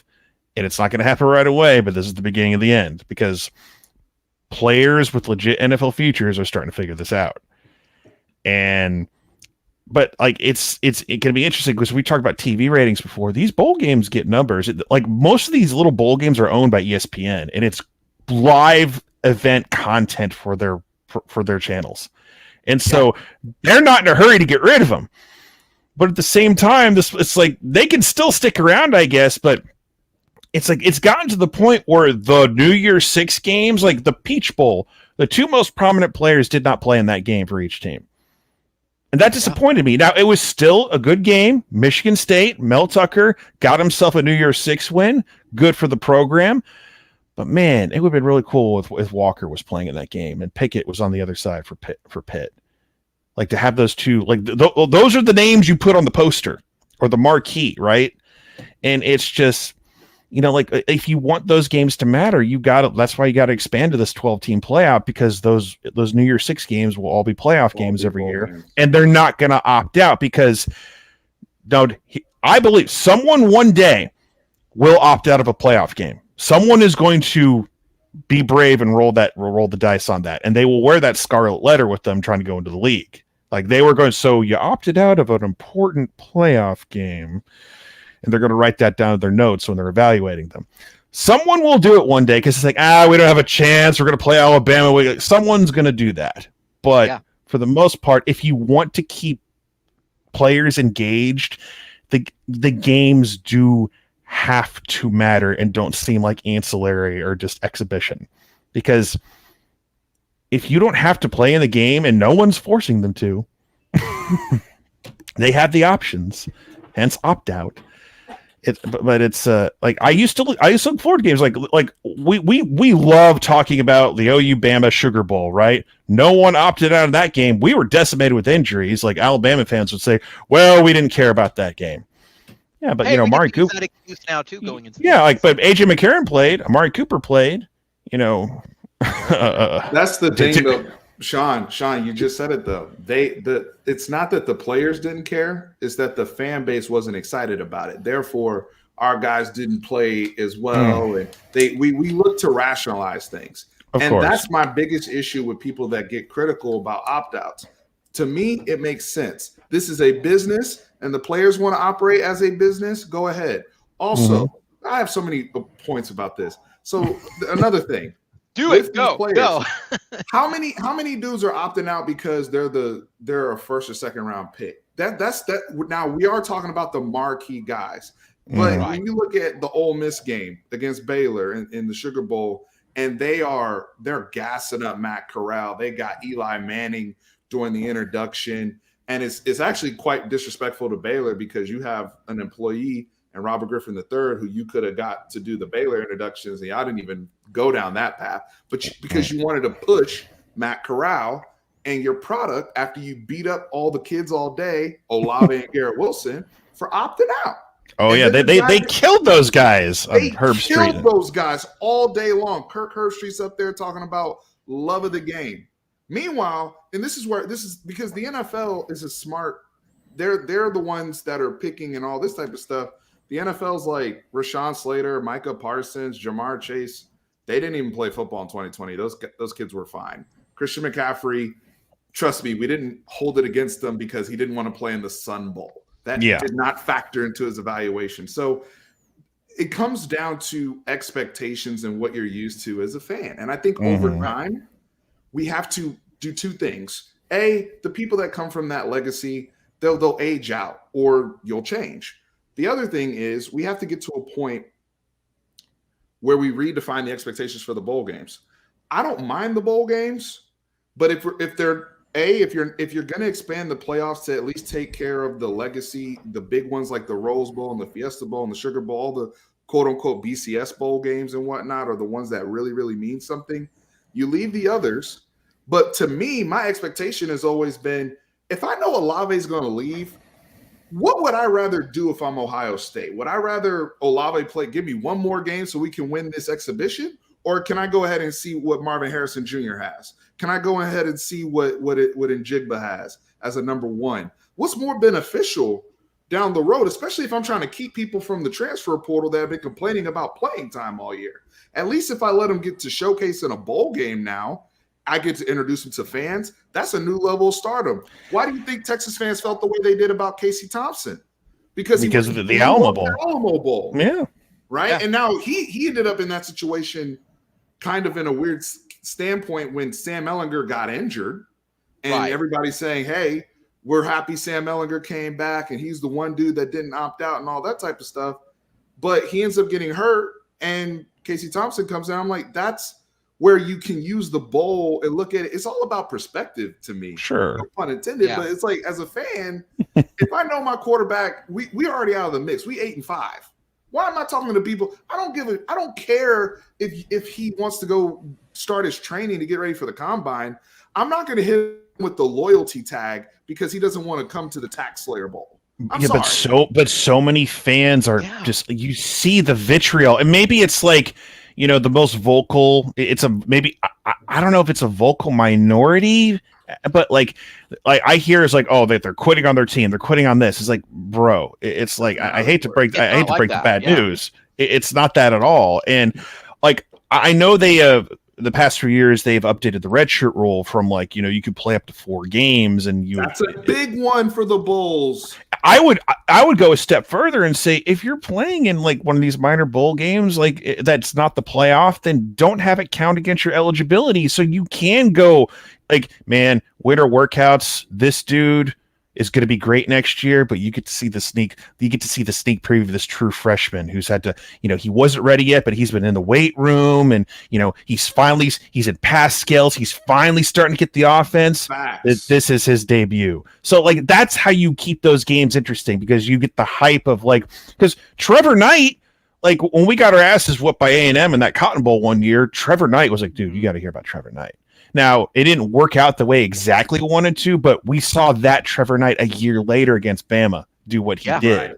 And so great point. It's just, it's like, that's how you can keep these games interesting, because now it requires you to be a little bit more of a hardcore college football fan, because let's be honest, like most of us are crazy and we're hardcore in this room, right. but that's how you get people interested. Like, it's like, I'm trying to think of like, we were in that Sun Bowl one year against Stanford where it was 2009, where Bradford got hurt and then Andrew Luck got hurt. They were both out, but we got to see Stanford had like their senior quarterback from a couple years back, and we had Landry. And It that was a good quarterback before Andrew Luck. Yeah, and he had beat. Yeah. He was a QB who beat USC. It was like that upset. But that was a good bowl. Yeah, but that was a good bowl game. You know, you had oh god, what was the who was the big H-back for Stanford that year? Who was like the runner-up for the Heisman? Toby Gerhart. Toby Gerhart. Yes, Toby Gerhart. You had Ryan Broyles was a star in that game. Ronell Lewis was hitting people. Like, it was a down year expectations-wise, but I had fun watching that game because it was it was Stoops and Harbaugh. You had two big coaches, but you're not gonna get that anymore. Like some players are gonna now maybe it's a bad example for some guys, but. Look at the Rose Bowl this year, though. Look at the Rose Bowl this year. Yeah, I wasn't expecting. I wasn't expecting. I expected Utah just to whoop up on Ohio State because I kept hearing about how they didn't care. But it turned out to be a great game because Ohio State had all that depth. And I don't know how much Emeka Egbuka played. Like I know it was like the other big time receivers like were making plays, but it sucks that like Utah's QB got hurt when he did. It's like, absolutely. I didn't want to go down that point to that, Sean, though, too, is these college football, one of the biggest differences with the NFL is you do not get to have live scrimmages or get to see people put on pads against other teams until the season starts. Once we start, we're live. We're all the way live, right? So there's no scrimmages. There's no exhibitions. Everything is against your own people. So all I'm saying is just shift. Like, to me, I look at this as the first time, like the pre-spring game, where I really get to see what you look like. I'm talking about the people that are replacing the stars that are moving on anyway, right? Now, if we're talking, the only time I'm ever going to get upset about an opt-out is if we still have something to play for in the playoffs and you leave. And I believe the NFL will dock a kid against that. Yes, right? Because then there's a competitive issue there. I don't think there's a competitive issue there if you understand, hey, from a business sense, my whole lifelong dream is to be an NFL player, is to make the league, to be not even a 1% or a. I'm not going down to Shreveport to play a game. Yeah. You know, I'm not doing it's not, and I get a head start on my training, right? It's a big deal. This Pitt, the Pitt QB, Kenny Pickett. Yeah. He opted out. People were getting mad. But then the guy, the third string quarterback ends up playing and it's fun. I mean, I know they ended up losing, but like it was a fun, thing to see him get. That kid, you know how much it means to him to have tape against somebody else? Sure. Absolutely. And what that means for that coaching staff. And you have Herb Street talking about, the kids, they're quitting on their brothers, blah, blah, blah. Kenny Pickett's at the game. And it depends on, too, really asking the players. A lot of them have said, I mean, outside of your players who are have grown up and just lead their team with it, like the McCoys of the world, the Bradfords, for example, they pretty much said, no, we kind of see this as a job. So them opting out really doesn't hurt us. And it almost varies from a game to game. Like, would the NFL dock someone from say a Georgia Alabama game versus saying docking it from an Alabama Cincinnati game, where it's we kind of expect Alabama to roll Cincinnati anyway. So how much can we really? Hey, Josh, quick question. Yeah. Does George Pickens play if that's the Tax Slayer Bowl? No, not a chance in hell. No. So then why are we having this conversation? Because he knew they had something, right? Yeah. He knows he's going to the NFL. Mm-hmm. Yeah. But he's risking that knee. He's wearing a brace. And he made one of the bigger early plays in the game. Yeah. So it's just crazy how people don't see that. Like, if there's something to play for, they will play. And I think it does vary because there is something that has stuck with me for a couple years. I think you also have to ask, who are these bowl games for at this point? So obviously, if you're playing for the Natty, it's for everybody. They're for ESPN to have content in December. I'm not going to disagree with that. But Sooner Vision alum, it helps. But when you think about it, though, there was a TCU person that I talked to, and I disagreed with some of his points, but he said, look, for us, most of the time, we're not going to be making it to the Big 12 championship. We're not going to make it to this. This is our ceiling for a 9-4. We look towards the bowl games because it's something for us to go travel and celebrate the team. Is that really who the bowl games are for at this point? Is for those teams that are unrealistically never going to have a shot at a title, say like the Illinois of the world, the New Mexico states, and I'm just throwing teams out there that just come to mind. But is that what these bowl games are for? Is for them and for the fans just to celebrate college football at this point with it, though? Well, yeah, I mean, like a big chunk of those bowl games are Group of 5 like matchups, like like the Idaho Potato Bowl, or the one in Detroit, the Quick Lane Bowl, and it's they're not having opt-out conversations in those bowl games. No, because with like maybe rare exceptions here or there, it's like there's no one to opt out, and those are fun, but it's like I made a suggestion live on the air here in Orlando one time. It's like, why does y'all trying to get into, why can't the Group of 5 all get together and have their own playoff? Like I watch when ESPN puts on the FCS like semifinals and the national championship game. I agree. I watch that, man. Like it's something it's exciting. It's fun to now. Granted, North Dakota State is rolling. They're like the dynasty. You think people are sick of Bama? They're sick of them. They're sick of the Bison. But even so, it's like it's a 16-team bracket, and you see like Sam Houston State one year make it, and or back in the day, I miss Appalachian State being part of that, because that was like Appalachian State beat Michigan. Oh, Appalachian State like on the reg is winning natties in the FCS level, but it's just I would like, how cool would it be if like you had a Group of 5 kind of playoff deal at some point, because it may have to turn into that if we get into the Super League that everyone keeps predicting is going to happen. But like imagine if you got like the Mountain West and you had the American, or you had like the Maction. Could you imagine Maction getting like, and all these teams getting together? It would be fun to watch. It's something that it would mean something. Make it a tournament. Sponsor, put a trophy up. I think people would care about the G5 again at that point, because it makes me think of here in Oklahoma, where we had the high school sports with 6A. They finally split it in half because they said Jinx, Union, and Booker T are the ones that keep winning it. And this is not an anomaly thing. This is 30, 40 years. These other teams are not having a shot. It's time to split it up. And everybody's loving it, because now they're seeing who else can come out at 6A2. Bixby came out at 6A2, for example, for it, and broke the longest winning streak with it. Just some high school knowledge for that. But that being said, it enhanced the sport with it. They're going to have to do that with the G5 though, as well. I would love to watch Tulsa make a run in a G5 playoff just to see what would happen there. Some of the guys they had. See like a Jackson player making sacks or whatever. Well, he's going somewhere else obviously right now, but still. But there are players, you've seen guys like Jackson player go up to Ohio State and give them fits. And it's like, people want him in the transfer portal. They're going after him hard. Like we were trying to entertain getting him, but like I think he's going elsewhere. But even so, it's just the games, like the postseason games, have to matter. And so, but it's just. Like people get mad at me when I say like, "Are you gonna watch this game?" It's like, yeah, but the best players I'm gonna watch aren't playing. Yeah, and people get like, it's like I'm looked at as a bad guy by some people, but it's like these players are quitting everything. It's like, grow up. Well, people and that's the thing. They hold the players, these young. They think they're super fans like them. Yeah. And they hold them to a standard that's not realistic. Like we all can feel some type of way about somebody we don't know until you're in the room and that's your kid or that's your brother or family member, and they're staring at generational money.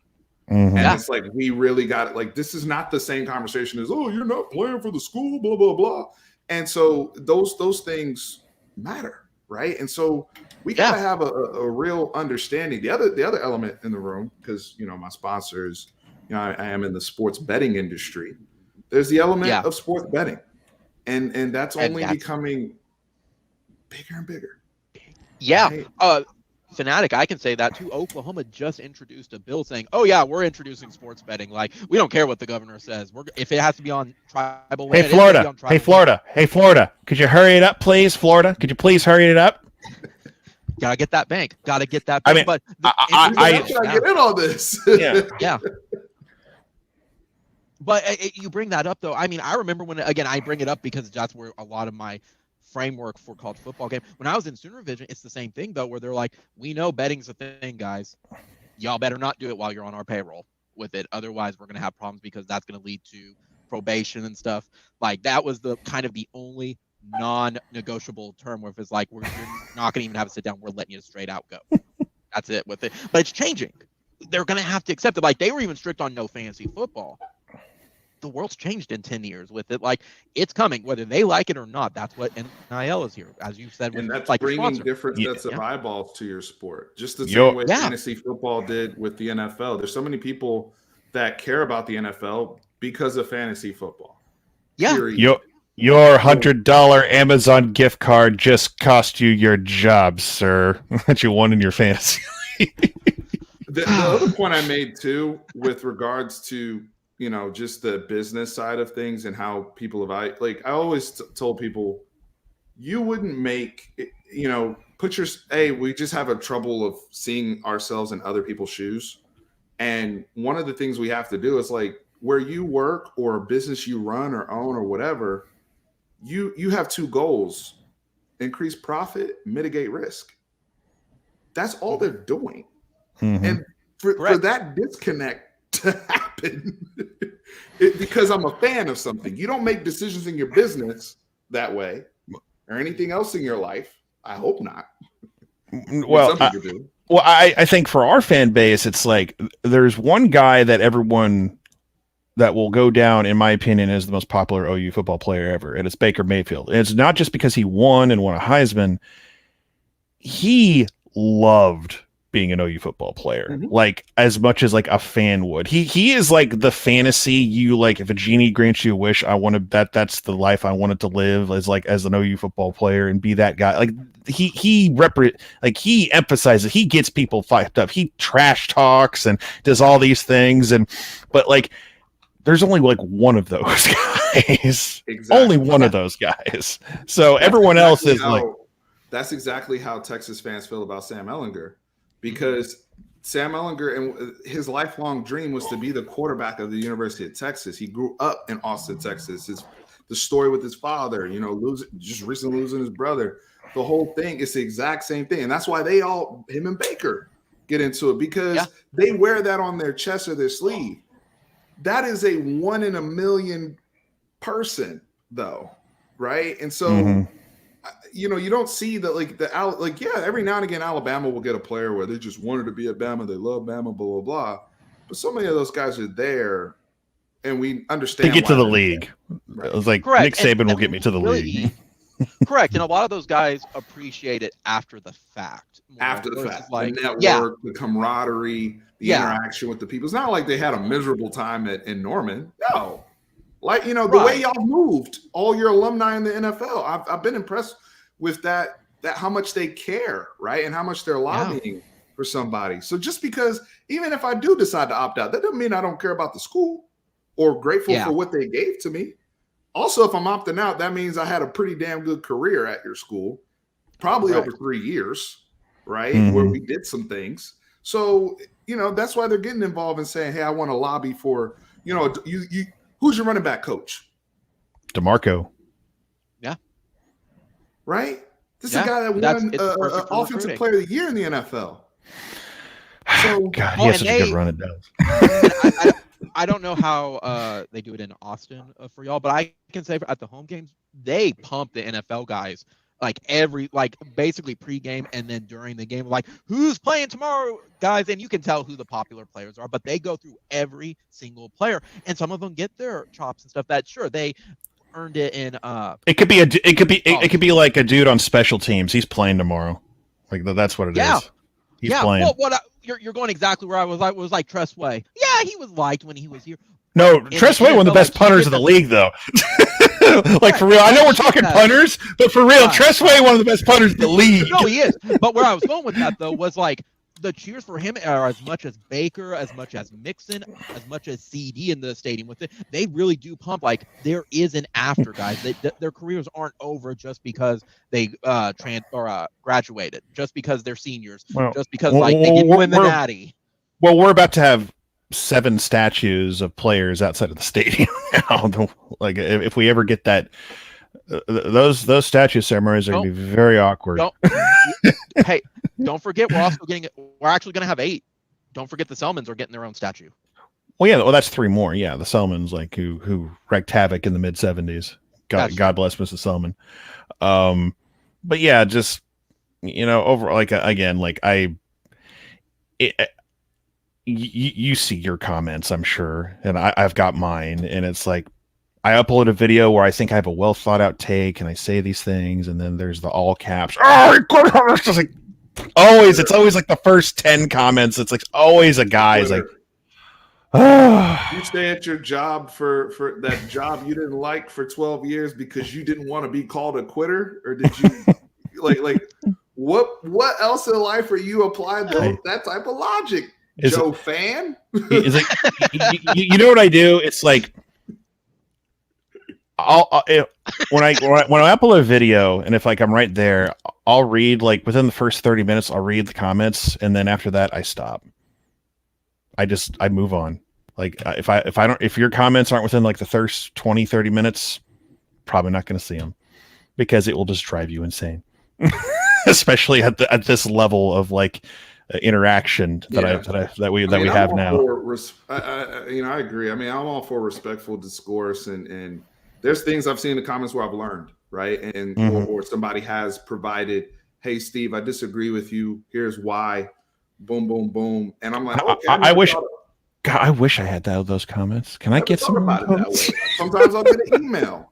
I've had people send me emails or whatever. So I'm just because we may not, like, we shouldn't see eye to eye. I don't want this to ever be groupthink either. Like, the end of the day, we're all passionate college football fans, and we want what's best for the sport, right? That's why so many of you guys, you're talking about players in the NFL. That's why we follow them. Today on Twitter, people are they're announcing the NFL All-Pro teams. Like, we're super excited about Justin Tucker and Devin Duvernay making All-Pro, right? And so it's just like, wow, that's like really, really cool for us to celebrate their journey. Also, hey, future recruits, look at what we're doing, and it's bragging rights, because we got Mark Andrews, who's becoming the best tight end of the league, and Trent Williams is still murdering people. Hopefully he won't murder anyone on Sunday. I love you, Trent, but I know we got to have him chill. He's getting like, people say like, who's the next OU Hall of Famer in the league? It's AD, but Trent's right behind him. Trent's getting a gold jacket. Yeah. So isn't that cool that you can see somebody that you watch them get recruited to your school? It's like my player in a video game. You get to see them all the way through, right? Like, oh man, that's beautiful to me. That's why I can't wait till the new NCAA comes out in a few years, because I loved playing the 60-year I love recruiting, and like once in a while you find, it's rare, but you find that not an athlete, but like a regular position player, you find that you scout and you find that 82 overall. I'm like, 82 overall. I gotta get this. It's like, dude, I got two quick thoughts on the video game, by the way. Sure. While you do that, I gotta get my charger really fast with it, but go right ahead. Two quick thoughts on the video game. Number one, I'm curious to see who the first with NIL. Who's going to be the first player to be on that cover? Well, I had potentially an active player. I had a thought of who it could have been, but I don't want it to be that person now. And who do you think that's going to be, huh? Well, it could be anyone. That's the thing. It could be a guy it could be a guy who's in this year. We don't know about yet. Yeah, it's you just don't know who it could be, and like, because we saw like, for example, like DJ Ungalele getting the Dr. Pepper like Fansville stuff this year, and he had a rough season. Like, Clemson offensively had a rough season. Defense was still legit, and God, I love that we got like. I am just about as much, if not more, excited about Todd Bates than I am Brent Venables. But it should be. But for the video game, but the video game, like the cover athlete, man, it's just. That's that you will have an active player more than likely. So whoever it may be, that person will be. That's history. The first, because that game too. The significance of that video game increased our fandom and our passion for it, especially in the off season. My God, especially in the off. Right. So the concept of program building and all the cool elements. Also, was extremely well made product. Now, I think that's also one of the healers that can help with some of the frustrated people out there. Is if we get this damn video game back, some of y'all can relax, right? I'll tell you what, if you play it like I have, you might have the same. Like, I hate that it always bugged me that they didn't have the Cotton Bowl set up correctly every time. Like sometimes, like it was always jacked up. Like the fans, like there were some years where it was like all orange, which I'm sure you didn't mind. I'm sure you didn't mind that for me. It's like, how is the stadium all orange? I'm a simulation. I want it to be. The end zones would flip. It's like that's not the side Texas or otherwise. Like it's like it's like have some people in the room to get it right. I'm hoping, like, I know it's like we're skipping like two consoles here at this point. So I know it's like they need to bring back stadium sounds, but I look forward to that game every year, and I can close my eyes and I can hear the sounds. Like I've been at the game about 3 or 4 times, and I can even your guys' stuff, which is like blasphemous, but I hear our stuff from our band whenever I see that game or picture that game, I always hear the jingle percussion you guys have, the ding ding ding ding ding ding. It's like it's in my head during a drive. I love both stuff. When both are combined on the field, I want to beat you down and I want to rip your heart out, but still I love when both teams are on the field. It's like that game is one of the last, and I mean last, like along with like the Rose Bowl, last old school traditions left. It's like that, the Rose Bowl. And there's no reason. See, I'm all about holding on to traditions as long as they make sense for where we're at in society. There's no reason to change that. It's beautiful. Let's continue to do it. Let's continue to celebrate it. The only thing I've ever argued to tweak about Texas OU is the kickoff time, because I've been there the last few times, and sometimes I don't like 11 a.m. kickoff. We can push it to 2. That should be a 2:30 kick every year. If we have a 2:30 kick, then to me, then the situation's perfect, right? So other than that, though, like it's everybody that's there at that state fair and at that game, when we interact, especially before the game, there's not as much trash talking as you think, because it's just an appreciation for what is happening and where we're at right now. There's the arrogance and the confidence from both sides. We think we're gonna win, but it's not for sure. It's not nasty like people would think that it could be. And then after the game, one school's gonna have a blast and spend a whole lot of money at the fair, right? And so It's an incredible tradition. It is a long, like if you're in the upper deck or whatever, and you lose that game, it is a long wait to get out of that. It is a long, because everyone's trying to go down. That's like, and you're thinking about that one play in the third quarter, or you're thinking about that incomplete. I just had the most painful experience this past. You talk past about 2 years and the lowest of the lows. I mean, last 2 years. I mean, the overtime one for me. I know I threw my light or whatever, and I'll never act like that again on camera. I was mad in the moment, but in retrospect of what I was more so mad because OU was so down at that point. Like we really could have eliminated OU because y'all hadn't found yourselves yet, and then y'all did find yourselves. We did not, and y'all won the Big 12. This past year, though. It just was like, wow, like this is why we made the move that we made, and Casey Thompson is slinging it, and for the collapse. The very first play you score, I'm like, oh my god, here we go. I'll never forget the noise. I'll tell you the game. Ooh. Dude, oh my goodness, yeah. I'll tell you this though, if it helps, based on what's about to go down. It's at this point right now, it's very difficult for me to go back and watch that. Just knowing what's not coming back.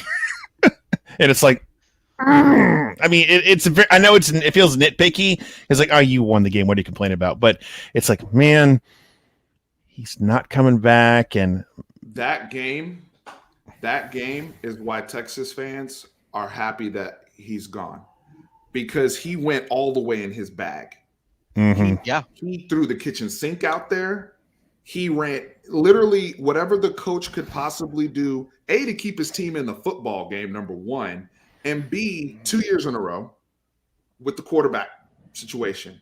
And there's so many coaches that would be like, I'm going to stick with my guy, and get blown out. Like Kirby Smart. I'm not benching Stetson Bennett. Kirby got lucky. He did. Yeah, he did. I want to add to that too, though. With it's like, I don't know what it was at that game, and I said it too. Where on retrospect, that was the only game to me that Riley actually coached. I don't know what changed. Was it benching Spencer? Was it like, I cannot lose this game? I don't know what it is, but he dialed it. He actually came up with stuff with it that was not. He knew he had to win that one. I think he knew. Counters. I mean, it was, and that's one of the things is that he's always been gifted it with, that USC fans should be looking forward to, is when stuff is hitting the fan, he is good at getting in the sand and, drawing stuff up, drawing some stuff up. A lot of OCs struggle with that. And the thing is, when you I'm gonna look at it two ways. When you've always had good play calling and a good OC, it's hard to appreciate that until you don't have it, and then you see somebody else that does, and it's happening against your team. And I'm like, geez, he's so far ahead of PK. Well, I mean, I started appreciating him like about midway through 15, because it took him a minute in 15, his first year as OC, because he struggled a little bit. Like we were not having good starts to games, but we came. Heupel, God bless him, just he got he got a little, things went sideways, and he had a rep of like not being a very grinding recruiter, and so when we went from Heupel to Riley, it's like it took about till like that Tennessee game is where it finally started to move a little bit. He didn't want to run the ball very much, as we found out when we played y'all in 15. It's like, run the football. He still had that air raid. He was relying too much on the quarterback. Yeah. I find it funny, Sean, that you're acting like that's a past tense thing when that was all the way up to him leaving to USC. Run the ball. It's just, I mean, again, we're going back to like the nitpicking everything. Listen, we don't have 2.5 hours for me to go on everything that went down this year and what was being said, but yeah, it's just overall. But like that game this past year, it's going to be weird because it feels as like, man, this might go down as like one of the greatest moments in the program, and now it's like it's one of the most significant Cotton Bowl victories between those two teams, right? And then it's turning it. It's almost feels like. This is not 100%. This kind of feels like it feels like. It feels like an isolated Marcus Dupree type of thing. Yes, that's what it feels like. And it's like, and I'm not saying Caleb's a bad dude or anything, but it feels like. Remember, Marcus Dupree in '82 had his big game against Texas, and here's the guy, and that's what it's gonna feel like. It's gonna feel like the Marcus Dupree year, like in '82. And so that's the way I'm going to look at it. So but I will always go back to Roy Williams. The leap in 01 is the hands down the greatest play in OU football history. It's like, and people like, what? But that wasn't for a championship. It's like, no. You don't understand. It defined. Yeah. When I think of OU football, it's like one of the very first things that pops in my head. That moment. It's like, it's against your rival. It was a top 5 matchup. Musburger's on the call, national television. It's like years we've won natties. Like, it wasn't because like when we beat Florida State like 21 years ago, there was like one or two, but it wasn't like a big play. It was just good, solid defense. And then, Quentin high stepping in the end zone. That's what you think about the game. Good, solid D, Quentin high stepping into the end zone. That play right there is like, first of all, there'd be so many flags thrown for like potential targeting or whatever and everything. You can't not half the stuff that happened in that football right game. And it felt like those teams knew that it was going to be that type of game.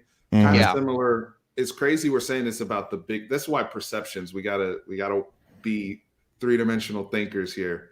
It's crazy because the Big 12 now, even though the last 2 years defensively, it's been a very good league, very, very good defensive league. But back then, we hadn't gotten that perception yet about us being just, there's no defense, it's only offense. Back then, and I think that's because both programs were humming and also had just so much NFL talent. Yeah, that's how LSU and Alabama fans look at the 9-6 game. right? Because that's one of the best football games I've ever seen. It reminded me of like Ravens Steelers in the mid 2000s, where not everybody's going to make it out alive from this situation because people are selling out every freaking play to blow somebody up.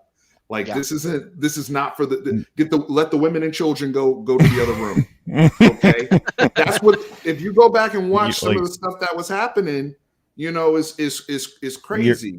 They are going to war today, and it is and feelings will get hurt. Sean, that is actually a good point. That makes me think of from your earlier comment, Stephen, from OU Texas this year. You said you were at that game though, correct? I was. Where were you at in the Cotton Bowl specifically for it? So I was right on in our end zone, right behind the goalpost, so like section 14, like right behind the goalpost where the cannon is. Gotcha. So have you been to other OU Texases? I went, so that was my third. So here's what's funny. My first Texas OU game that I ever actually went to was the Big 12 championship game with Kyler Murray. Oh, gotcha. Okay, isn't that crazy? Like that was the first. It's technically your first. It wasn't the Cotton Bowl, but it was in the same. Right. It was in the Metroplex, and it's like I was like, when that game happened, I'm like, man, I hope they don't treat this as an audition to move this game here, please. Like, because someone's thinking, it's an audition. Let's see how it feels. The juice was fine when the game started. It's definitely not the same thing. Like, no, God, no. Not even close. But I will say that game, it's different because it was like, you could tell it was a championship game because nobody was talking before. There was no like everybody. It was like the fans were there on a business trip. We had to come in, try to win this thing, and leave. Like there's no like kikiing and ha-haing like we are in the Cotton Bowl. Yeah. And, hey, when we go out there, we're going to go to battle, that type of thing. So my next experience was the 2019 Texas OU game. The only one I've missed since then is 2000 because of COVID and whatnot. But 2019, I did go to that game when our quarterback was sacked 78 times. So where I wanted to go with that though. So you've been to them a couple times though, but when you mentioned like the money aspect of it, this year, this game from it, I would use regardless of who won, who lost. That's out the window. To me, that is the defining atmosphere of what college football is about. Because I've been to a couple of OU Texases before. I've been to several OU home games. I've been to the Sugar Bowl against Bama. That game, so much emotion on both sides of the field. The Cotton Bowl was just electric from the get-go. Just arriving at the fairgrounds, the after part, like.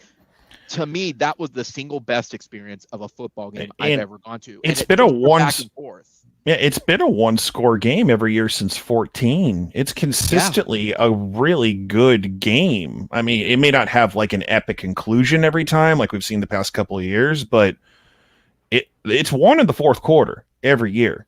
Yeah, it's not over midway. It's not like 11 or 12 or even 13 where it's just like the game's over. Blah, blah, blah. No, it's a one score game in the fourth quarter, and it's like a couple plays define everything. And to add with this one though, Sean, I would say unlike some of the ones before, there was, in my opinion, and feel free to correct me if I'm wrong, at least in the stadium, there was no telling what the outcome of this game was. There was some momentum. We're like, OU's coming back. This is actually becoming a possibility. Right. But there was nothing defining until probably the last maybe 2 minutes of the game. I was praying to whatever. I was looking up every deity on Google to pray to everyone that was available because it's like, oh, God, please let us have this.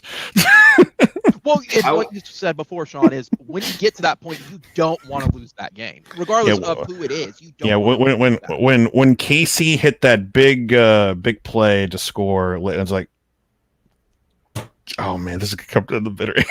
I will say this though, from the Texas side, this is something that both Texas and OU fans were communicating to me, and I was getting just kind of whispers in my ear on the channel and whatnot. And I didn't pay attention to it, and they were 100% right. And it played into it because I was there physically in the stadium. Steve Sarkisian and the staff they talked about, oh, we've been in the Iron Bowl before. We've been in all these games. Yeah. They were not prepared for the emotional juice that game required. And I'm going to tell you why. When we came out, I've never seen Texas act like that when they came out of the tunnel. We came out like Miami in the early 2000s, just juiced. Like, I'm talking about, like, it's almost like the kids really genuinely believed they were going to score on the first play of the game. Like we were amped. And having seen my team, now I've been in person every single time, I'm like, oh, wow, they're super, super excited. But the thing is, you cannot sustain that for 4 hours. No. In that environment. And one of the things that these coaches and Lincoln Riley, having been in the game, understands is like ebbs and flows. I gotta manage these kids' their energy, their juice, and the emotion. Because I will tell you this: at the end of the first quarter, I think it was 28-7 or whatever it was. Yeah, it was something crazy. Yeah. Like that. It was something crazy, right? Yeah. I was physically tired at the end of the first quarter. I could only imagine what it was like on the sideline, because I'm like, what am I? I'm excited and whatever, but it seemed like it was 3 hours that first quarter. Yeah, right? Trust me, as an OU fan, it felt like 3 hours. And that's the thing. That's the flip side of it. For when y'all were tired from cheering, we were just sitting. We're like, guys, and we had people like, it's time to leave, guys. And we're telling them, guys, there is still 45 minutes left in this game. This game is not. It's a over. Different atmosphere, different game. You absolutely. Nothing makes sense.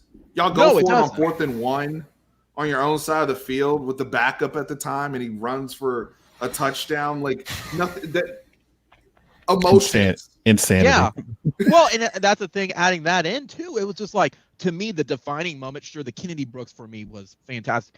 It was like when we tied it up. And you'll remember when OU started Boomer Sooner, y'all started Texas Fight, and the fans started to scream at each other in that last 10 minutes of it. It wasn't just the players anymore. Oh, they were screaming at each other with it. The 50-yard line was just electric. Like, I think like the noise from Kennedy Brooks when he went that last touchdown, when we're trying to at least say, all right, let's try to make Burkage kick a 50-yarder, right? To at least beat it. But then Kennedy Brooks takes it, and the dead silence, right? And from your end, you're hearing the roar from the other end. Is I'm like, because I know that feeling as like when you guys are like doing Texas Fight, and we're just kind of like. You're trying to process your emotions. Yeah, you're trying to. You're just like, okay, all right, we gotta get back in this, and it's just like, okay. But I'm getting hyped up for it again. Like, I can't wait for next year. That's what college football is about. Like, correct. That's where I was going with that. Next year's gonna be nuts because you're gonna have viewers. Maybe, I'm guessing. Is that the expectation? He's gonna be the man, I guess, or. I mean, yes, the expectation. I would hope so.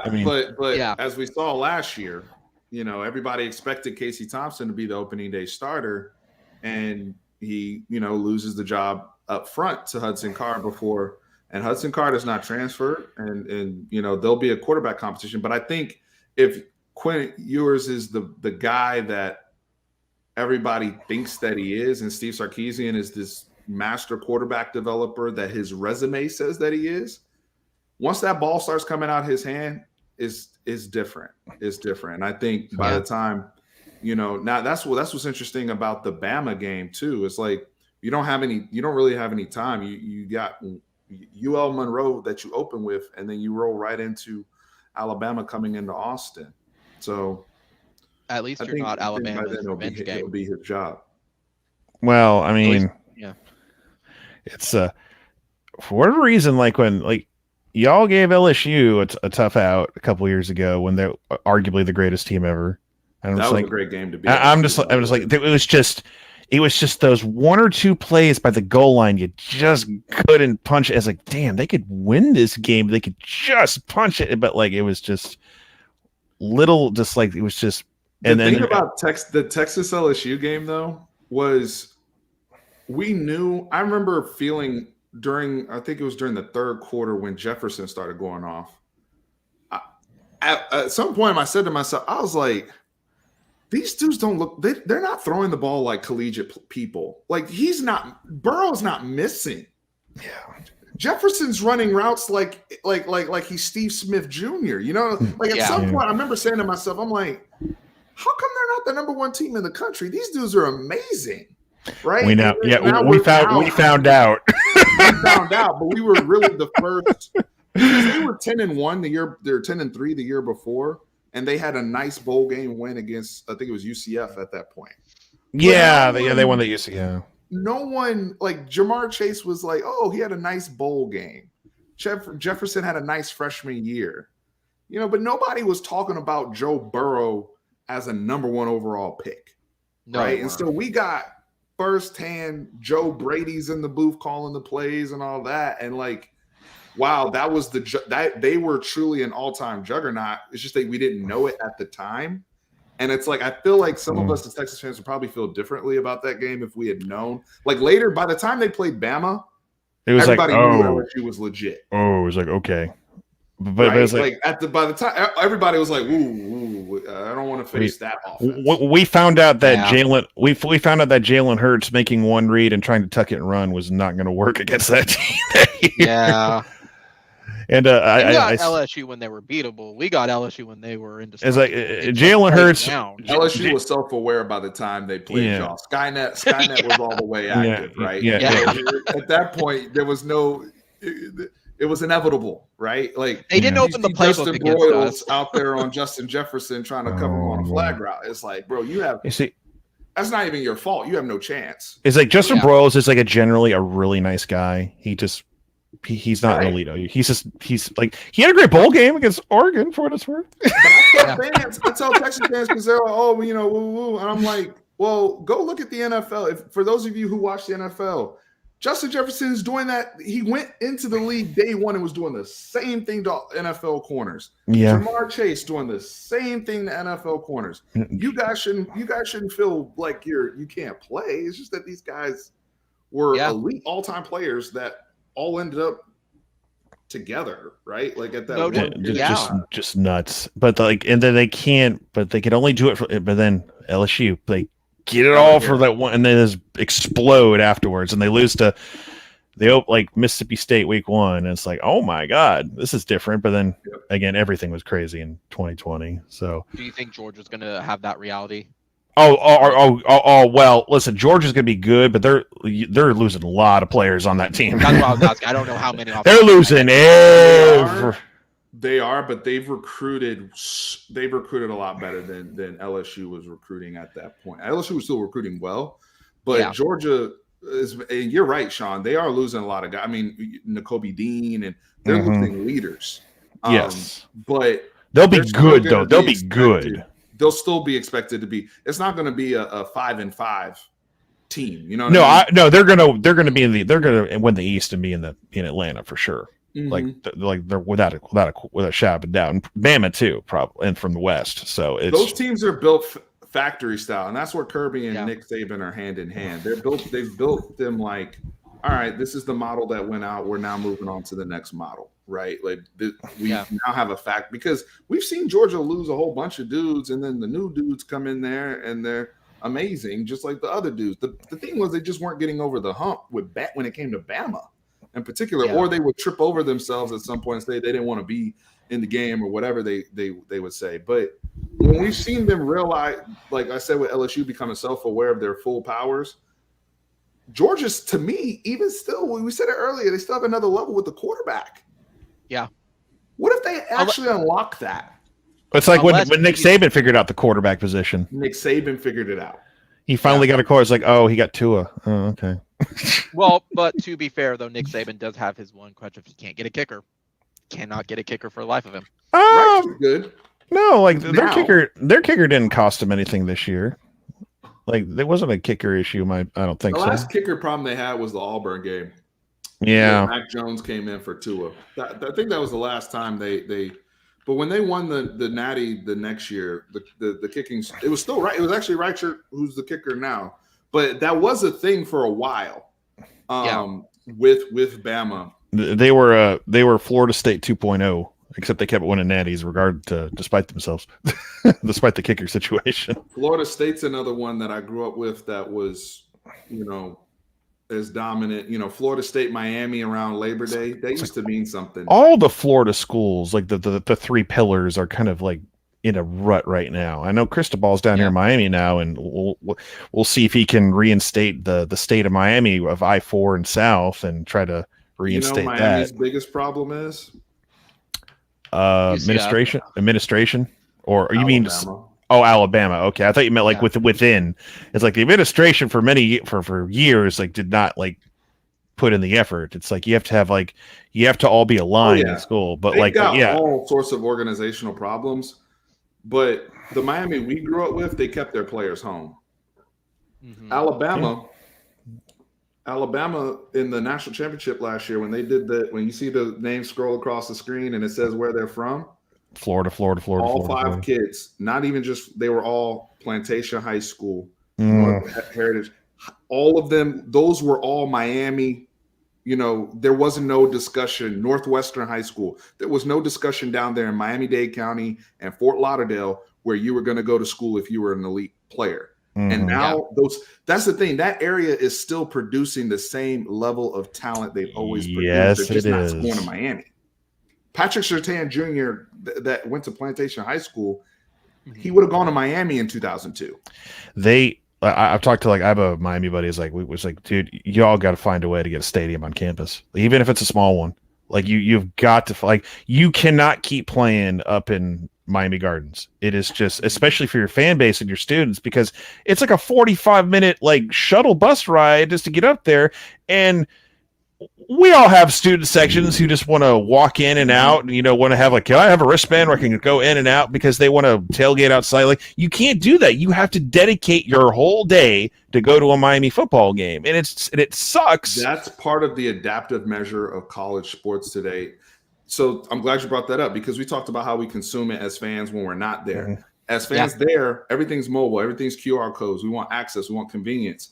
You've got to adjust. That's why Texas has had to upgrade. Y'all never have a reason to come to Austin for football, but Texas, close in the end zone, better experience. We got to fix our speakers.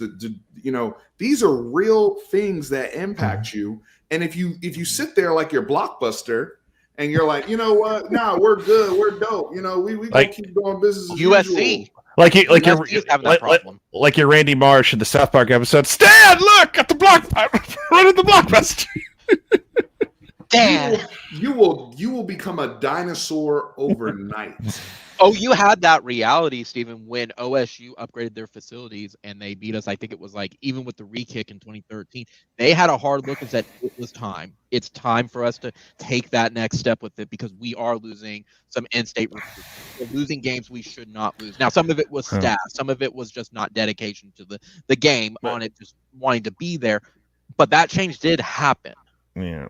But Miami needs to find a way to get a little 50,000 seat stadium on that campus. It can be like Autzen in Eugene, where it's 39,000.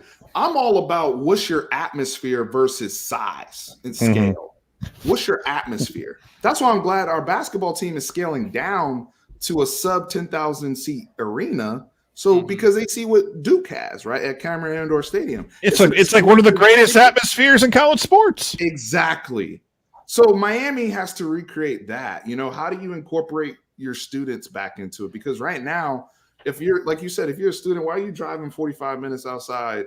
That doesn't even feel like a college football game, right? And Miami is not even Miami. They're some years they're 9-10 wins, okay, but most years they're not, and it's just right. And that's you're a guest in someone else's home, basically, is what you're doing. Well, and y'all brought up the point with it. I mean, even some of the OU fans around here say, it's a full day commitment going to just an OU game with it. They don't do the wristbands and stuff where they miss the days where they could enter in the stadium, where they could go back out and get a drink and all that. But it's different. It's different if you're driving from OKC down 35 or whatever compared to the metropolis that is Miami. It's a different animal, way different. But we went to the Houston game together, the opener, and I was tired. Just we tailgated all day. I'm just I just want to get to our seats and watch this game and go home because I was dehydrated as hell because it was that Sunday game that we had that. And so, but yeah, I can only imagine what's like. I've been down to that stadium like 3 times. I'm cursed every time. I'm cursed. So Florida. Well, yeah, I went and saw Florida beat us. The next year I went to the Miami game, like on the road. And then I went to the Bama playoff game. It's like, and I actually had a ticket for the Clemson playoff game, but I couldn't go because I had car issues. And so, but the fact that I had a ticket bought and cursed, so I am 0-4. Like they have not won a game in that building since the national title against Florida State. So that building is not kind to Oklahoma whenever we're in it lately. I have a buddy at work who is a big Florida State fan, and he said, it's really I'm sorry. His name's Luke. He's like, it's weird being the best Florida school right now. And I'm like, what do you mean? Right. Like, what do you mean? To him, Florida State's the best one that nobody's good right now. Exactly. I'm like, right now, nobody's good. It's like everyone. It's like it's usually at least one is really good. All 3 of them being down. He was talking about Florida State. And that's what he's saying. It's like they're all down, but it's weird still that they're the best one despite everybody being terrible. I mean, what's crazy is they won like less than 10 years ago, but it feels like it was 25 years ago. That's not good. It was the last BC. It was the last BCS title game. Mm-hmm. Yeah, and they are bitter about Jimbo leaving. Like we talk about us. Oh, don't even get them started. About Jimbo. The drama that we went through. It's like I used to cut audio for the big 3, the college coaches. Like every week, I would have to cut audio for the NFL coaches in Florida and all the big college coaches in Florida. Jimbo Fisher is the biggest pain in the ass when it comes to doing post-practice interviews. The man is one long run-on sentence. He does not believe in periods. That's so if you want to watch the megacast, he does not stop and breathe. So when I'm cutting audio for a radio station to get like sound bites, it's like, dude, will you stop talking? I have to literally have to cut him off and just like. I have to fine tune cut off in between like a sentence. It's insane the way that guy talks. It was guys, I got to bounce here, but yeah, it is getting late. Yeah, it is getting late. I was about to recommend wrapping up. So, Steven, I want to thank you for hopping on with me. Thank you for all your wonderful input on everything about college football. Thank you for joining us tonight. This was just great. Like I only played about an hour and a half, having 2.5 hours. This has been great. Sean, it's always a pleasure having you on as well, buddy. Any final thoughts before we hop off for the evening and enjoy our 3-day weekend? I have one. Listen, y'all got 6 offensive line commits. Can y'all at least give us Devin Campbell and call it a day? You got 6. You're good. You got your NIL deal going. You'll get anybody you want. Let us have DC. Come on, man. Not after last. No. Not after. Come on, you got 6. Number 7 is on the way. You guys might win that battle at the end of the day, though. So, but real quick, I don't want to. I'm not going to go too long on this, but like the NIL offensive line thing y'all did is brilliant. I'm just going to say it is absolutely brilliant. I made fun of it a little bit because it's like that's actually brilliant. Like I love the video package they put together. It's like that is so damn smart. Whether it's bending or with it, it's as long as it's even if it's bending the rules, like go for it, man. Do what you got to do to rebuild that line. You have to, I mean, it like I will say this, being especially having lived in Austin the past 9-10 years, it's crazy even to say. The thing there is like everybody knows the game in college football. And y'all know what I mean by the game. I don't need to say it anymore. Everybody, there's people playing the game, and Texas has always been reluctant because of their compliance department to truly play the game. Do not get me started on compliance. The way Georgia. I talked about LSU, right? In terms of making things happen, and so to at least see them understand, like we got to use our powers, Like, I don't care. Like, the thing is, because I always said, like, it bothers me that no one's accusing us of cheating. That's how I know we're really losing. Nobody's out here accusing us of cheating. And so, but everybody accuses LSU of cheating. Everybody accuses Bama of cheating. Georgia. Like all the elite schools, people coming after them left and right, filing complaints, hitting up the NCAA, blah, blah, blah. Yeah. And now Texas, and I knew it. I was like, man, the moment that deal came through, and people were like, wait, this is not in the spirit of the law, blah blah blah. I'm like, we're finally playing the game. Yes, you are. I don't care anymore. Like, stop. Like, because we were trying to be Stanford, and have yes, you were. We were trying to be Stanford. That's why the previous president was trying to take us to the Pac-12.